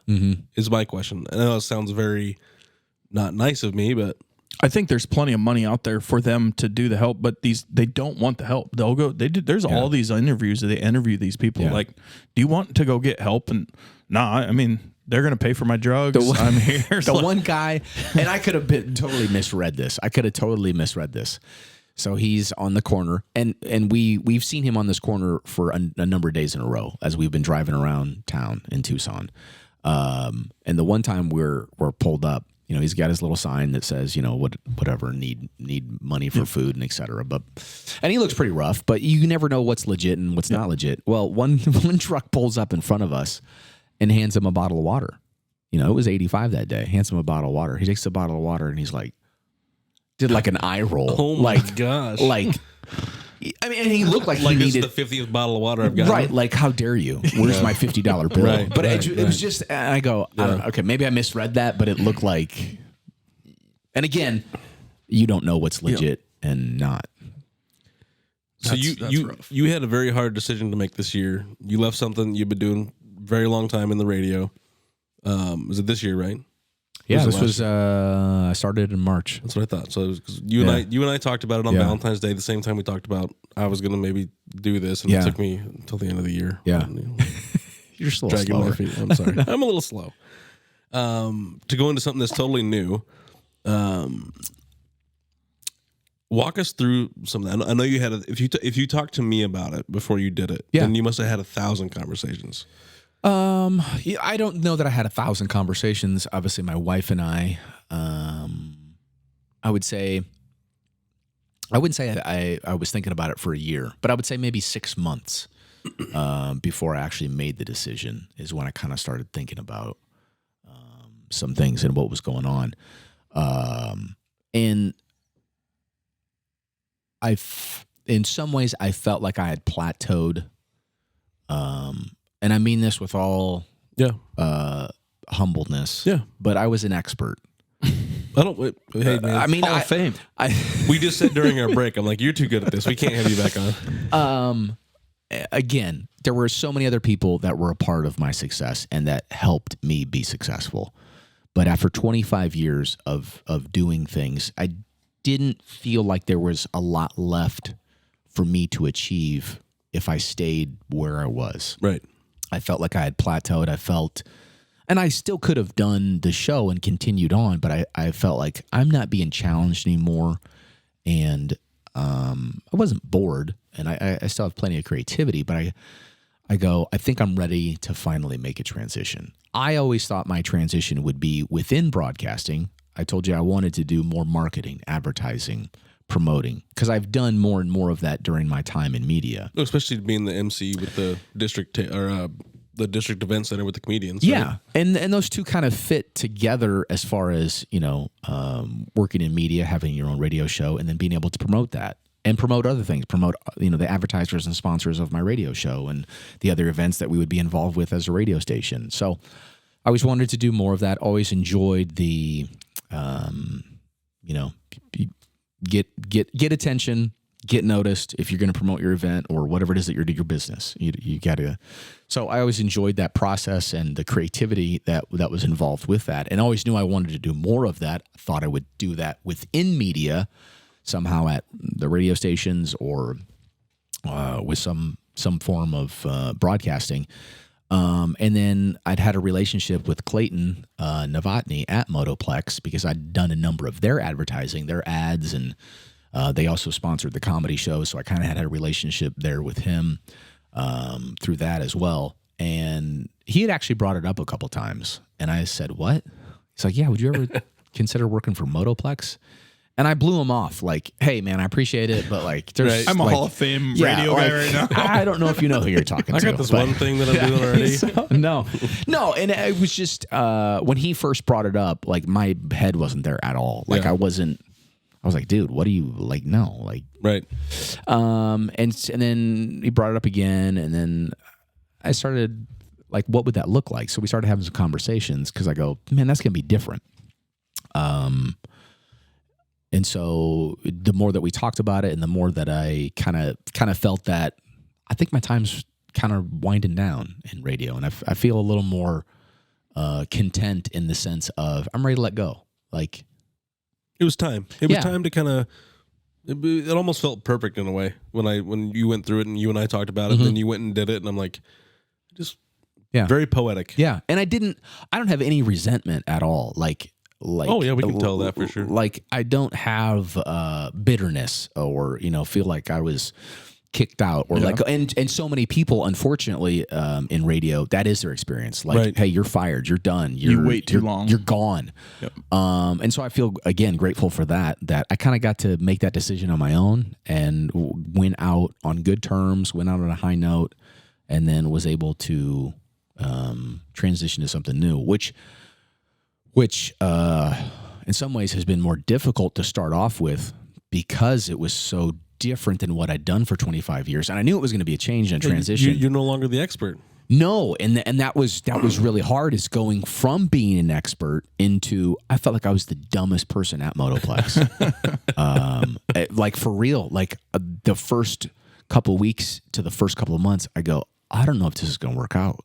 Like I feel so incapable, and I feel like, why would they want to keep me? Like, and so that was a hard transition because it went from one end of the spectrum to the other. I went from being the smartest person and the most capable person and being able to do everything on my own by myself at an expert level to going, I have to ask now you need your handheld. Multiple people for help every day throughout the day. And I still don't know if I'm doing it right. Yeah. I think you're doing fine from what I've seen. But it was good because it helped me realize, and I hope for other people, it's okay to be uncomfortable. And too many times we limit ourselves in life, whatever we're doing, by only doing what's comfortable. And for me, that was the big lesson that I got right away. Hey, it's okay to be uncomfortable. And sometimes in order to grow, you've got to be uncomfortable. And if you're not uncomfortable, you're probably not growing, whatever aspect of your life. I agree with you. The same thing happened with me when I took over the insurance business here. I was like, what we talked about it last time was imposter syndrome. Like, is this something I should be doing? Is this same thing with the podcast? Are we good enough to do this? Is this going to be something we can do? Yeah. I told Zach, it's just crazy. Literally every day I come in, I got butterflies. Like, man, I'm nervous. He's like, why? This is like our 5th episode. Yeah. Dude, you have no idea. I'm like, Then we get 10 seconds into it. I was like, all right, let's go. But you can relate it to physical fitness. Your muscles, in order to grow, you have to work them out. You have to make them uncomfortable. You have to be willing to do things that, that's new. I don't know if I like that. That's painful. Right. That doesn't feel good. But it is healthy and it is beneficial. So that was a good lesson for me. And I'm still going through that process. I am not an expert by any means. Isn't it great, though? It's kind of nice learning. Like, it's refreshing. Yeah. And it's been reinvigorating in some ways because it is a new challenge. And I knew it was going to be a new challenge, and that's what I wanted. When Clayton and I talked, I go, I want to be a part of that. Don't know if it'll be for 25 years, but I want to be a part of a new challenge, and I want to be a part of building something. And that was one thing I took away from my time in radio. I created something that didn't exist previously. Right. That show didn't exist previously. And that radio station, it was a brand new radio station. It wasn't a country station before. Right. They actually built that. So to be a part of something like that, and that's what enticed me about making the switch to Motoplex here in Norfolk, is I want to be a part of something that doesn't exist. And I want to make it something, it'd be a part of that experience into boom. You have that entrepreneur's personality where you want to be the first thing to create something and be a part of that creation. Yeah, It's people that have started their own business or run a small business know what that's like. And it doesn't have to have my name on the business for it to feel like it's mine or to take ownership or to buy in. But there is something that's extremely satisfying about that, whether it's a restaurant or insurance or whatever it is that you're doing. To go, it was a struggle, but my name's on that, and and it took years to develop that, and that's there's a lesson in that as well. Is how many times do we bail on something too soon? Right. Whether it's a relationship, it's a business. It's the 2-year, 5-year mark, and we just go, I can't. This is too much work, and we pull the cord and bail on it. Versus those that have gone, you know what? Yeah, it's hard work, man. It's sacrifice, but if I can just keep my head down and count the cost, and then you look back and go, that was worth it. Kind of goes back into your other thing where you were talking earlier into the day. You want people that are doing things different. So, like, if you're trying it, doing the same thing over and over for 2 or 5 years, some people just quit. Yeah. Instead of trying something new and pivot just a little bit. We don't have to pivot from here to here. We can just pivot, just take a little small turn. I knew if I stayed, I could still do it. And still do a really good job and be successful at it. But I thought, I don't think I'm going to be happy with myself if I do this for 5 more years, 10 more years, or another 20 years. Well, if you ever get an itch, you're always welcome on here. Yeah. It's interesting because there have been a couple of people that have asked me about, am I going to do a podcast, or that have asked me about doing a podcast with them. And I said, thank you, but no thank you. And I'm not saying no as far as like I'm never doing that. I just don't have the desire to do that. And I think part of it was after 25 years, like my brain needed a break and I needed a break from that world. And maybe I'll dabble in some stuff like this or, collaborate or whatever, but I have no plans, no desire to do a podcast and I thought maybe I would, like, right away. But then, like, as I started making that transition and taking that time out, I go... You wanted to put your full energy into what you were doing. Yeah, and I knew that's what it was going to take. Like, I have to be fully committed to this next adventure if I'm going to be successful. To become the expert. Yeah. And it's going to take time. There is going to be some struggles. There are going to be some, oh, man, that does not feel good. And growing pains. And definitely in that season right now. But I also go, I'm smart enough, not smart, but smart enough to recognize the potential and go, man, if we do this right, the sky is the limit. Yeah, the limit, and what we could achieve together would be phenomenal. And that's the part that I go, that's worth the sacrifice. That's worth because I had people go, what are you doing? Like, why would you ever leave your show? Why would you ever stop doing radio? You were so good, or that was the perfect fit for you. They're like, are you dumb? Are you stupid? Like, what are you doing? And from the outside looking in, I could see that. But again, the opportunity to be a part of another adventure, another challenge was...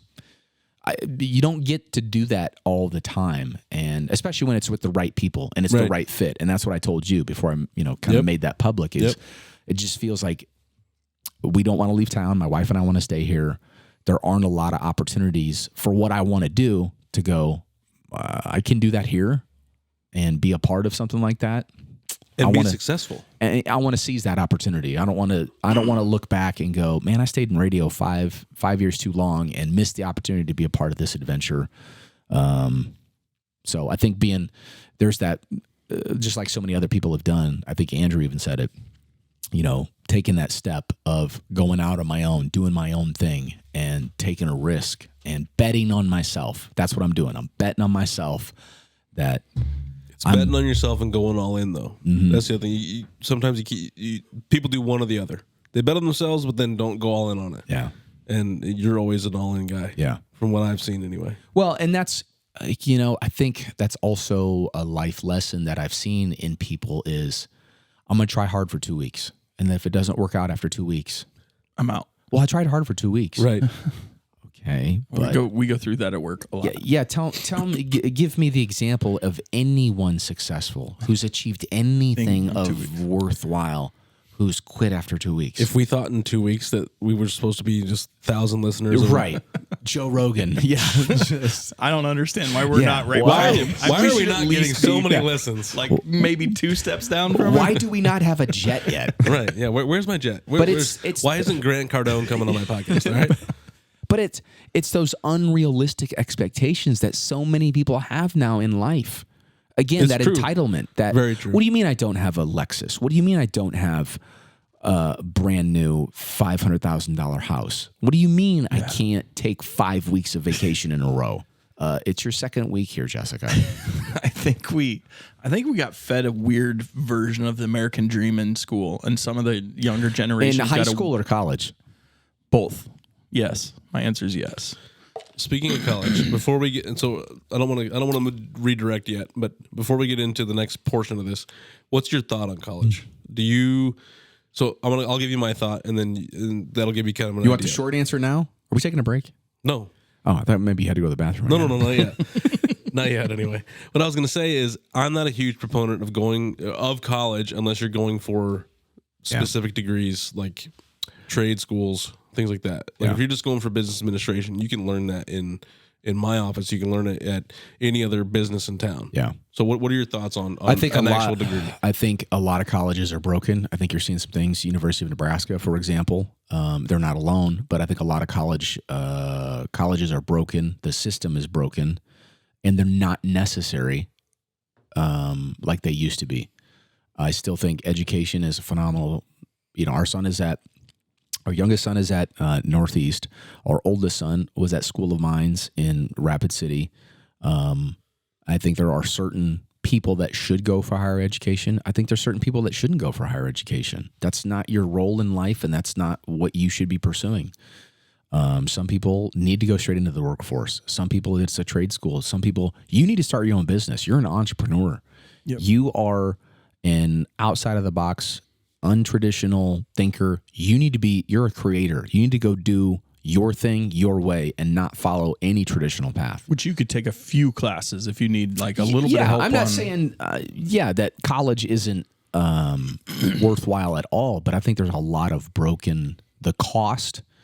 I think it is negligent and criminal, the student loans that are taken out by millions of young people. That's what I'm getting at. Every year. You're better off. I think it's criminal. Yeah, it's very criminal. It keeps going up too. It's one of the only things that keeps getting more expensive. It's financial slavery is what it is. And that's done. If you want to get pissed about something as a minority, get pissed about that. Yeah. Right. Because it is disproportionate to people of color. But it's criminal how much money and people go into debt for college. I would just rather see you go into debt to invest in yourself, and like you said, if you're an entrepreneur, go into debt that way. Don't go into debt with college. Much less some of the things that are being taught on college That campuses. too.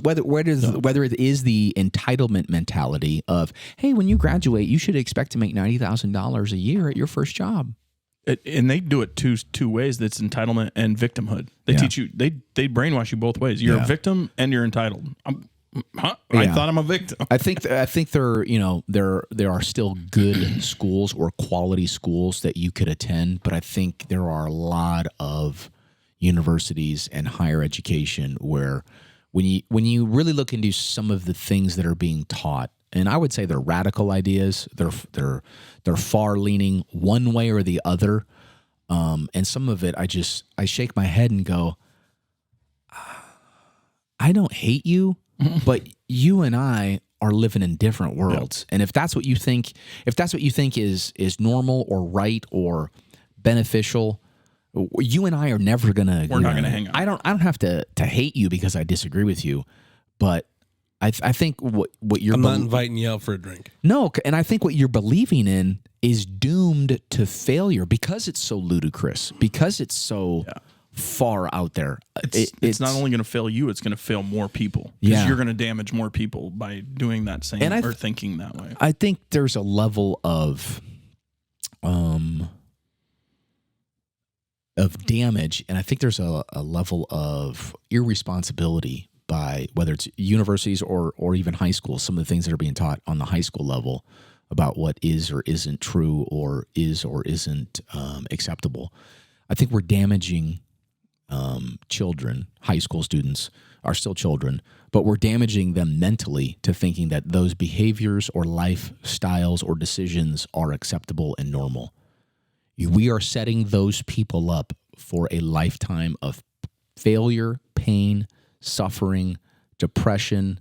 They're never going to fit in. For 40-year-old children, like you were talking about earlier. And that's kind of same thing. And we're reaping the benefits of the damage that we've done for the last however many years with some of that thinking. And because it's becoming more prevalent and more weird and more outlandish, it's only going to get worse. So put you and your wife in today's time, but you guys 10 years ago, 12 years ago. What did you guys think about homeschooling? Is that something you guys would think about? We talked a little bit about that, but I think you have to do it for the right reasons. Right. I do think it was interesting that there was a spike in homeschooling during COVID. I think that says something about what parents were fed up with as far as what schools were doing, particularly public schools. And if public schools, were doing so well, then why do so many people send their kids to private schools? And if they had the option with the school choice, yeah. Why would so many people? Why do so many public school teachers send their own children to private schools? Right, but teach at a public school. Exactly. There's your answer right there. Right. And those same public school teachers don't want there to be a choice. So talk about hypocrisy. Right. Yeah, they'll never speak on it, but they'll do it. But yeah, like you're such hypocrites. Like so. I think if you're going to do it, I was homeschooled briefly as a kid. Both of my parents have teaching degrees. I was homeschooled, went to private school, and went to public school. Was the homeschooling because of the Air Force stuff, or was that? I think it was because of where we were at with our family dynamics, having moved as much as we had. We also had been missionaries for a year, and then just the different things that were going on.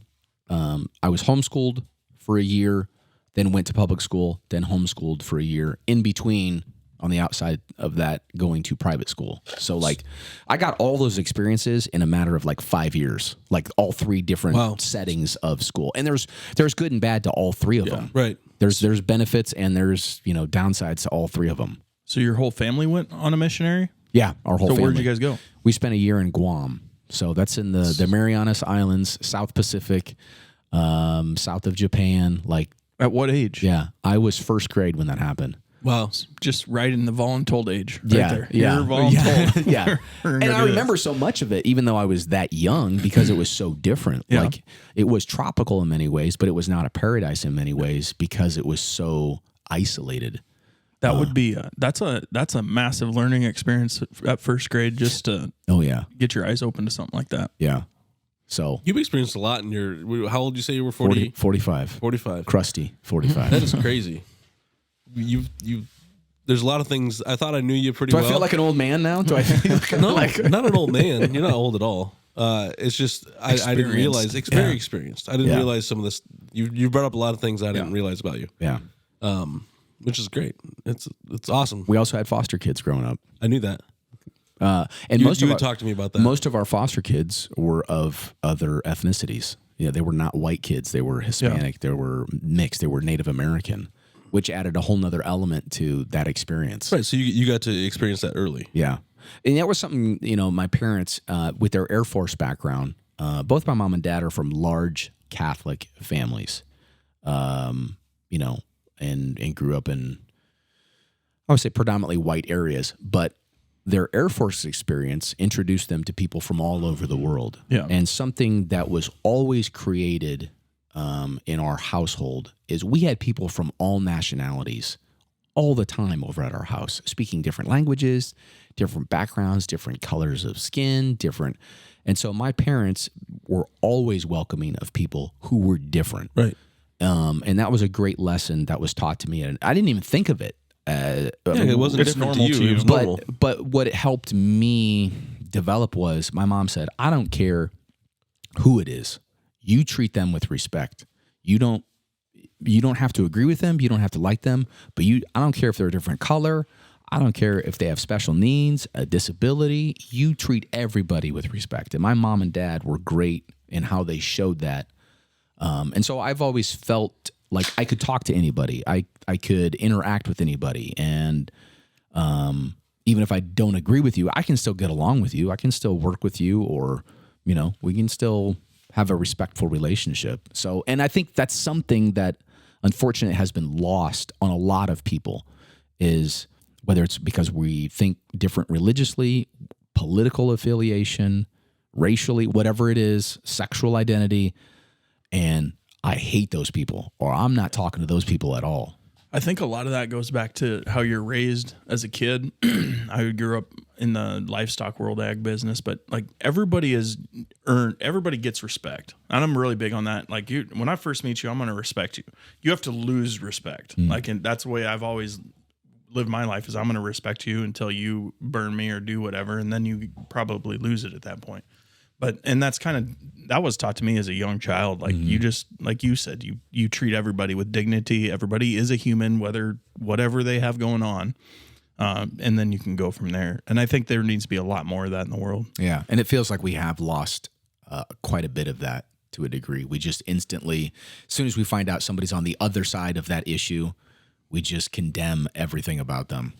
Yep. I was lucky too. I got to, at a young age, go to Michael Jordan's basketball camp out in California. Cool. So I was introduced to kids from Compton, all different ethnicities, and got to have conversations. And getting introduced that early to something like that was great for me, because then I grew up, the same way. Yeah. Got to learn you respect the people for who they are, until they give you a reason not to. And that was a great experience to be able to just see all these. We had people. Yao Ming was there, so people got to. There was a lot of people from China there. There was a lot of people, all different ethnicities. It was great. It was an awesome time. Yeah, and I think too, when you can do that at an early age, that helps to alleviate some of those. The reason we're fearful a lot of times is because we don't know. Right. I don't know those people. Yeah. Or those kinds of people. Right. Or, again, whatever it is. It could be skin color or cultural difference or whatever it is. And as soon as you can get rid of that fear and that unknown and go, oh, they're a lot like me. They're family dynamic, or they like Michael Jordan too. Yeah, they like basketball too. Yeah, like it helps to break down those barriers that so many times separate people that it shouldn't. I think a lot more competition would be better too, as a young child, competing in whatever you're going to compete in. I mean, as a kid, I competed in sports. I competed in showing cattle. I competed in speech contests. I competed in resume building, sales contests, whatever you wanted to compete in. And it creates respect between people that you don't know. And I think competition builds camaraderie. And I feel like a lot of the competition has gone away, as like, oh, you win no matter what. With no participation trophies. The participation trophy. I think we've also made it that failure is a bad thing. And we've made it that I only feel good if I win. You only learn from failure. And that, which I hate failure, but I don't think anybody likes to fail. But everybody's going to fail at some point. But failure is such a great teacher, and can also be a great motivator to find out, man, I'm not good enough. It's the best motivator, in my opinion. Not only am I not good enough, I'm not even close to being good enough. Whether it's athletics or academics or business, or, hey, your customer service is really shitty. Like, horrible. I mean, like, but now people don't care about hearing that their customer service isn't good. Sucks. They don't care. Yeah. But I think that, again, we've been taught or have learned we should only feel good. We should only feel successful. And if we ever feel bad about something, that thing that's making us feel bad is bad. Ignore it. Yeah. And you should never feel bad about yourself. Then we need to get our opioids and feel nothing. Yeah. Everybody's a Hall of Famer. Yeah. Everybody's a Hall of Famer. Yeah. No matter what. No, I think failure, and I look back and I failed at so many things because I was willing to try new things and experiment and be different and take chances. But those failures are what made me successful, because I then learned off of that failure, hey, that was a horrible idea. Here's what we need to do differently. Just like an inventor, Yeah. Thomas Edison or How many times you got to blow something up? Again, failure and failure and failure and failure and failure. But then finally you find what works and, the reward that there is then for that. Instead of just going, I failed and so I'm going to stop and we're going to try this again. Well, think about, so like WD-40, you guys know where WD-40 comes from? It's got fish oil, I know. Well, so where like why it's called WD-40? No. So WD-40 stands for water displacement formula number 40. It was the 40th try at them trying to get a water displacement deal. And now it's one of the most used lubricants of all time. It wasn't even invented for a lubricant, and that's what it is now. So, yeah, if they would have failed, if they would have quit after failure the first time, I'm never 39 times. Yeah, I'm never going to do it again. Yeah. It's crazy. It's insane. So just real quick on your two boys. They're both in college. They are mine. I am the father. I'll have to talk to your wife and make sure, but yeah, you are the father. Walk me through some of the process just for some of our young listeners, picking colleges, helping them. Were you involved in the process a lot, or money was a big part of it? Again, the financial aspects. There were a couple of schools. I'll take our younger son because soccer was going to be a major influence of where he went to school. But even some of the private schools that he had offers at with scholarship did not make financial sense. We've saved money. We've had grandparents, his grandparents involved with saving for his college education, both our boys. But we go, it's irresponsible to send you to a school for this dollar amount per year, knowing that you're going to graduate in 4 or 5 years with X amount of dollars in debt. Right. That, as a parent, I would be a fool to do that to my child. And again, I think it's criminal to do that. Very criminal. To set my kid up for that level of failure, because he's not going to pay that off. For decades, most likely. And so, that was a big part of, okay, well, that eliminates that school. That eliminates, and what's the purpose? Why are you going to school? Our oldest son, early on, I would say 7th grade, maybe 8th grade, knew he wanted to go into engineering and knew School of Mines, Rapid City.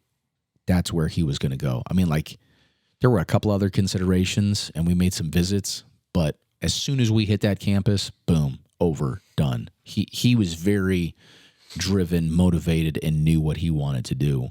And the financial aspects were like, this makes sense with what you have available and what you're qualifying for and what's going to be out of pocket. This makes sense.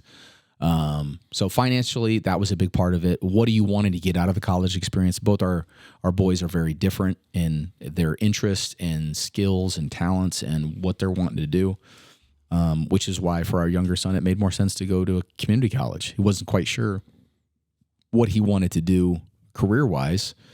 And so, hey, community college, knock out your gen eds, give yourself some time to explore some opportunities. And luckily they had a pretty good soccer program. Yeah. And the soccer aspect was a good fit as well. So I think it's, as a parent, what are you wanting your child to get out of the college experience?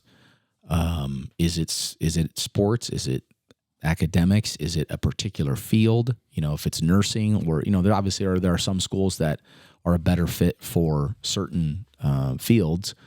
But is my child the type of individual who's going to be successful at school? I saw plenty of people in the 2 different schools that I was at that should not have been at college.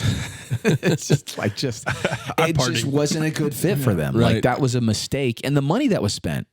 Right. That's the thing. Yeah. And I go, even if you just went for a year, that's a hell of a lot of money to spend on to make some bad decisions. But it's good to let them think of some places, and then you kind of walk them through the process, right? You kind of help them.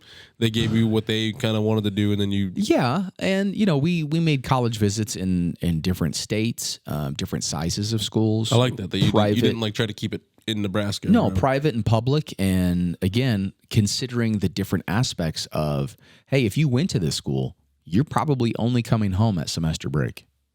Is that what you want to do? If you go to this school, you're living there. Yeah, this is the advantage of it's in a warmer climate. It's in, the different aspects of if you're playing a college sport, you're not working.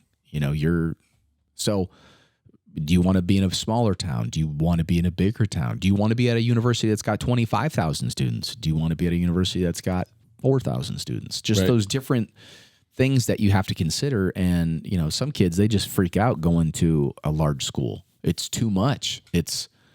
I went from sensory overload. Yeah, I went from a town of 5,000 to now I'm at a school of 25,000. Right. And oh my God.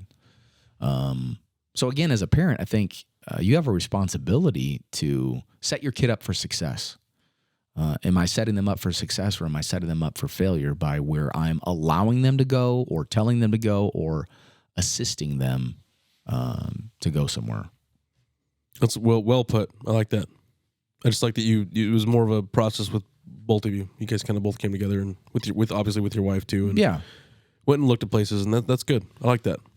We're kind of getting to the end here, but finally we're gonna get a little political. With an election year coming up, how do you feel about where the state of the country is right now, and do you feel that we are being well represented at the federal and state levels? Oh, it's so messed up. And I have a hard time not being cynical. You can be as cynical as you want. I think we all are. Yeah, Everybody's cynical. But I don't want to be. I love America. I think we are so fortunate to live, as many problems as we have. I think we are so fortunate to live in the country that we live in, the freedoms that we still enjoy, even as bad as things maybe are in certain areas of our country, or with our political system, or take your pick of inflation, gas prices, food prices, whatever. We are so fortunate compared to so many other places in the world. Having said that, though, I think our political system is about as broken as it could be, and maybe as ineffective as it could. I mean, it could always get worse. I don't want it to get worse, but it's hard.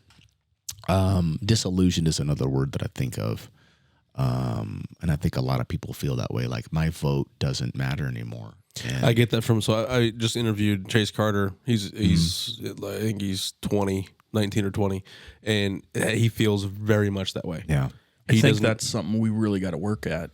And I know it's getting to people thinking their vote doesn't matter, but I think that's a defeatist mentality, and that'll only breed bad things if you get that mindset. And because it also feels like the candidates or the options have become more extreme. Very. Almost cartoonish. I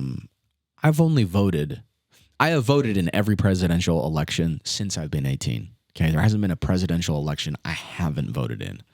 Having said that, I haven't voted for a winning presidential candidate only one time in the last, I think, 6 times I voted in a presidential election. Really?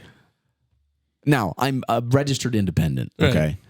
Right. But having said that, I think the candidates have gotten weirder. Yeah.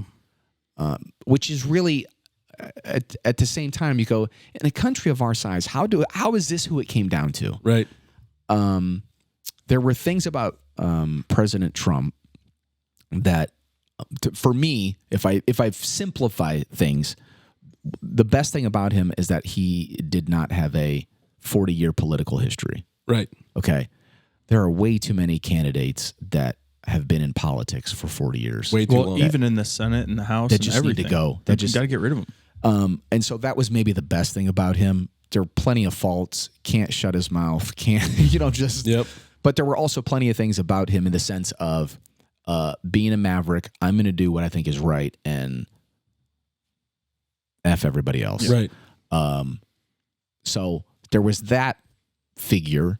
And then you've got President Biden now, who I never felt like, I think he's probably a nice guy, but I never felt like he's going to be a good president. Right. I always thought, we had, like you talked about, we had 40 years of him. We've had 50 years of him in politics. We know what he was. And that's something that I have a real problem with. Anyone who has served in politics at any level for an extended period of time, I don't care what color they are, what letter they're representing, they need to be done. Yep. Because once you're in power, you don't want to let go of that power. And the more power you obtain, the longer you're in, the more power you get. And the harder it is to let go and to be objective and not influenced. The biggest problem with that, I'm a big proponent of term limits. I do find I'll play the devil's advocate sometimes on it, though, like the Rand Pauls and the Ron Pauls of the world, the ones that are going to fight all the time, but they are trying to disrupt the status quo. We can't get those people in if we're getting rid of the term limits, but maybe we don't have to have them if we do have term limits. Yeah, so I think there's too much of that career, lifelong politicians, which I think is really bad for our entire system. I think that's a horrible. If there's no chance of you getting fired because you're doing a bad job, then why would you ever care about the bad job that you're doing? Right. Much less the amount of wealth that is amassed. Public servants should not become millionaires. You're a public servant. Or billionaires. Or billionaires. And that's really not just sad, but disgusting, the amount of financial gain that without contributing anything to society. Yeah. They've never been in the private sector. So I don't know how any of that gets fixed because I think it is so bad.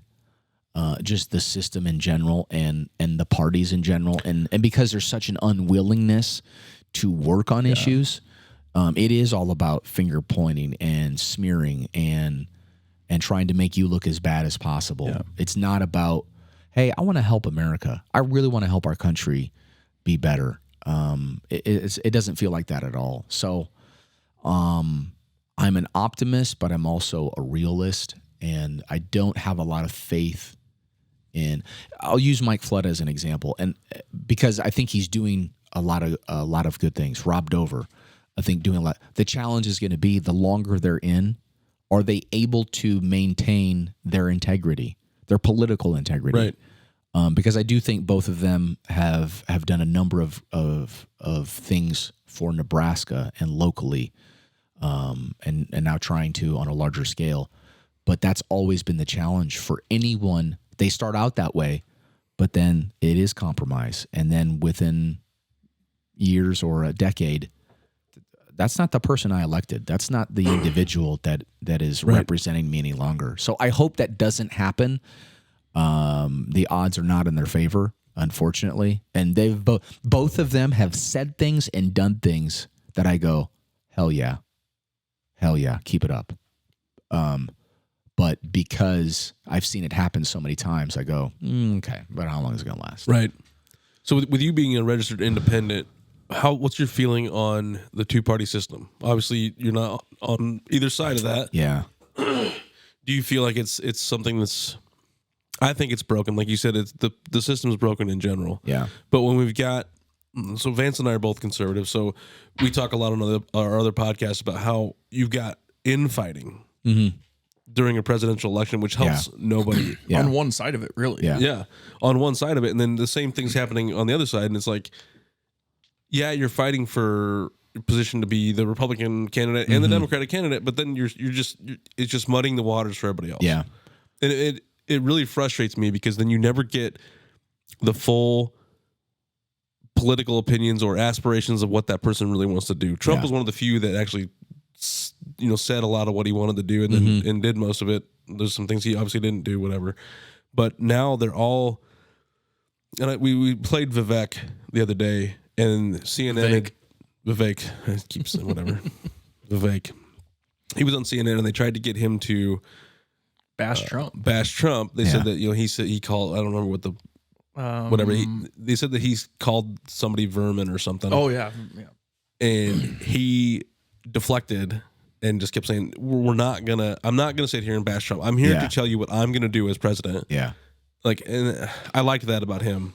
And it's like, I just don't get it. I'm not a big fan of the system, the way the system's set up anymore, because it's just infighting. And I, again, because it's so broken and contentious and divisive, and I don't know how that gets fixed or how that, a third party candidate doesn't seem likely or realistic that, and I've The closest one was Ross Perot. and I have voted that way. There's also been a time or two where I've done a write-in candidate presidentially because I go, I can't, and even though I know this person has zero chance to win, and people go, you're dumb for voting that way, but at the same time, I can't in good conscience vote for a candidate that I don't think is going to be helpful as a presidential leader. I'm okay with that. You should be able to vote for who you want to vote for. Well, I know, but I also, when I'm writing that in, I go, this feels horrible. Well, because I take voting. Did it. I take it like I but love it. But I take it very seriously. I think voting is such a privilege that so many of us don't take advantage of, and there's so many people that have fought and died for us to have that privilege and that right, that I take it very seriously. I don't just go in there willy-nilly and put Ronald McDonald like, you're not putting yourself or... No. But I think a write-in candidate it's still a better thing than not voting. Yeah. Like, I look at it as I think you are a bad candidate and you're my only choice. I think you are so bad, I'm going to write somebody else in. Yeah. And I mean, I wrote 2 people in the midterms in the state elections just because I wasn't going to vote for those people. Like, It doesn't... It's one of those things I couldn't do it. Yeah. I'm not going to vote for this one because I'm diametrically opposed to this person. And I don't trust you. I don't believe in you. I don't care. Donald Duck's going to be my right-in. Just what I go to. I feel bad. Not guilty, but I feel like you cheapen this. Because I feel like, man, how is it this bad? How are the options this? It's like, do you want to drink poison or do you want to drink antifreeze or Right. I feel like it's bad either way, and I feel like even though I'm wanting to make it better, I don't feel like I'm helping to make it better. And then again, that's how I feel. What is it that I can do at this point to make a positive change within our political abilities? But at least you're voting. That's my thing. At least you're voting. Yeah. There's a lot of people that just don't vote. And they don't like the candidates, they just don't go vote. And that's frustrating, especially as some of those because there's elections have been. And there's a lot of local elections beyond that. Yeah. Like, it starts at your local election. Like, everybody thinks it's all the president. No, it starts at your local government. Like, it's what affects you the most is your local government, then your county government, then your state government, and then your federal government affects you. But we need to get if you're having issues, you need to shore up your local first and then move out. And that's where, especially I would say the last 5 years of probably my radio career, maybe the last 10, I tried to get involved with things on a local level, whether it was politically related or volunteer related, charity related organizations that I thought were worthwhile to be a part of. Is where can I make a difference locally? Because I felt, and I still feel this way, I can't make as big of an impact nationally, but I can make an impact locally. Big impact. So how can I help serve? And if it's the school board, if it's the city council, if it's, again, a civic organization, let me put my energy and my effort there. Because there are so many of those organizations that need help. There aren't enough volunteers. There aren't enough people that are willing to do those things. And I can have a greater impact there and a greater influence and do something for the greater good with my time versus just fretting over, man, our country's a wreck and I hate the political system. I also didn't... Go ahead. No, you can go ahead. I was going to say that I didn't like... Not saying that Josh isn't doing a good job. That's not what I'm trying to say. But I didn't like that he was unopposed. Yeah. In the last election. Yeah. I thought that was... And I talked about this with Andrew. I'm like, it's nothing that Josh did. I just don't think there should ever be a... Yeah. I think he was disappointed too. He was very disappointed. Yeah. And it's like... That just... And for the people, so you bring up a good point because I brought this up as well. For all the people that hate him, where are you at? How come you're not running? Yeah, exactly. If he's such a horrible mayor and such a criminal and all these other things, these allegations that people will make, how come you're not running? Right. That's what I want to say. We have a big city. That's what I want to say to Jim McKenzie. And I got nothing personally against Jim McKenzie. I want to bring him on. But he represents, and I know Jim through some things, but he represents people who like to complain. Right. You have a right to complain. Exactly. But what I also want to say is, tell me something good. Right. Not just about Josh, but tell me something good about the city of Norfolk. Because you used to work for the city of Norfolk, Jim. Right. So was it that bad while you were working for the city of Norfolk? Or just since you've been not working for the city of Norfolk? Exactly. So I'm all for both sides. It's just but again, but don't complain if you're not going to go run. Right, and that's I mean, complain if you want to, but I just didn't like that he was unopposed. What are you going to do to be a part of the solution? Right. We can all recognize the problems. Right. And again, whether it's city council, or the people that don't go to council meetings. Like if you have a voice and you feel you want to give a voice, go to the meetings. Yep. Serve on the school board. Right. If we can all recognize the problem and see that there's something that needs to be fixed, but there's also subcommittees. Yeah. But a lot of them are the same people because nobody wants to go do it. Yep. And somebody has to do it. Yep. So like when you bring up like there's civic, there's everything. I mean, there's lots of volunteer stuff. I don't think people realize, and I know it's tough. Like I grew up, my mom volunteers a lot of stuff, a lot of time, and we got voluntold kind of. That's why I bring that up. Voluntold. I mean, it's fun. But I think people realize that, maybe you don't want to do it, but once you're done doing it, it actually feels really good. Yeah. Anytime you volunteer for anything, it's like I could be doing something better. Yeah. But by the end of it, you've actually contributed something. And I think people don't realize how good that makes you feel. Mm-hmm. Like it's like a dopamine hit, basically, that you are helping somebody you are providing something to somebody. I don't regret volunteering. Yeah, ever. In the different organizations that have been, now, maybe my time was up, hey, I did that for a couple of years and I need to move on to a different group but I've never volunteered or helped any of those organizations and go, man, that was a waste of my time. Yeah. Those kids weren't worth it.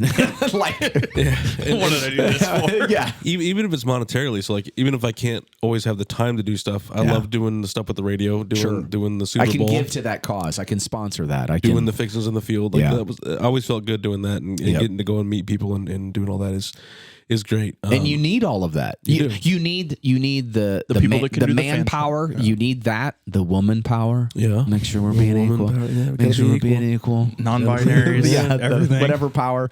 You need the financial aspect. And you're right that sometimes we forget that. And I shouldn't feel guilty.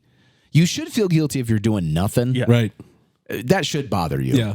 But if you can only volunteer, then volunteer. Yeah. If you can only give and it's $20 or whatever, great. Some people can give $2,000. That's great. Yeah. They don't have the time to be involved, but they give generously out of their finances. Likewise, people that I can only volunteer 2 hours a month. Well, great. That's 2 hours. 2 hours more than somebody else. And you're making a difference in that person's life or that organization's life. And I do want to say on this podcast, we do want to be to a point where we can really give back to the city too in the area. Mm-hmm. Is that a goal of ours? Is that court mandated? No, not yet. No, not yet. Anyway, it may be. We're gonna keep that in the back. It might be paid in fines. Yeah, not sure who we're gonna get fined by. But maybe. But no, I've enjoyed having you on today. Yeah, thanks, man. I'd love to have you again. I told you a time frame that we were trying to stick to before. We could probably talk for another hour. No, and I think that's gonna be the challenge just moving forward is just the content, not. Yeah, maybe who you're having on, but what is it that you're talking about? What is it that they're sharing? And again, are people willing to open up? Are you willing to really give your thoughts, your heartfelt insight on some of that stuff? Well, what's funny about the prep for this one is I didn't know for sure if I was going to have enough content. Yeah. And I haven't had to do this yet on another podcast. So I don't know why there's that many questions. I don't know why. But the funny part was great about you is that yes, there was that many questions, but you hit them. You already hit them. You hit them. Like you hit so many of them before I could even get to them. Yeah, well, not all of them. No, I enjoyed it. So this was refreshing to do something because this is different than what I've done before, and so I was curious to see what you guys would do and how you do it. And I wish you guys all the best. I really do. I appreciate it, especially the fact that you're wanting to do stuff on a local level and reach and engage people. Because I do think you're right. There's something that's maybe missing in that scope. So I wish you guys the best, and I hope it goes well for you, and just keep grinding away. I think there's a lot of people in this area that people don't really know. Like a lot of people that are known nationally or in their respective fields are known. They're just big people that people don't really realize that's what we have in our community here. There's some cool people in this area. Yeah, and we're planning on bringing all of them on. Yeah. Awesome. Yeah. And the other thing is, you said you wouldn't do any podcasts or whatever, and we really appreciate you. Well, breaking that law. I'm not saying that my podcast would be good because, again, I'm used to the live element and the audience interaction, and this is different. But I'm not saying it's better or less than, or you're just not used to talking about yourself in this light, I guess. Yeah, that's a little bit different, but no, I think you guys have the potential to build something and make it a local attraction for people and something worthwhile.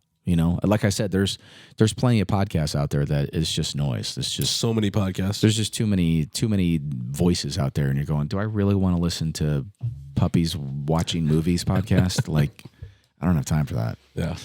Well, again, we really appreciate you coming on. We'd love to have you on again if we can figure out a way to talk to my booking agent. Yeah, I had to talk to them to get you here in the first place. Yeah.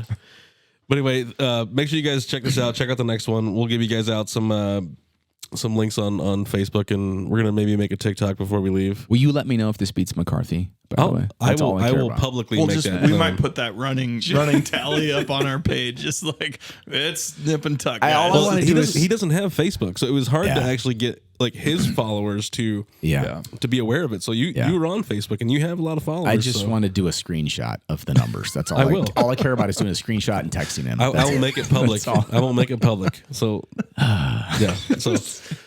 we'll make it public for sure. Also, if you want to, we're doing this thing with Jose. We're gonna go do our I forget what it's called, the methyl test or methyl. I can't remember what he said either. I've never done meth.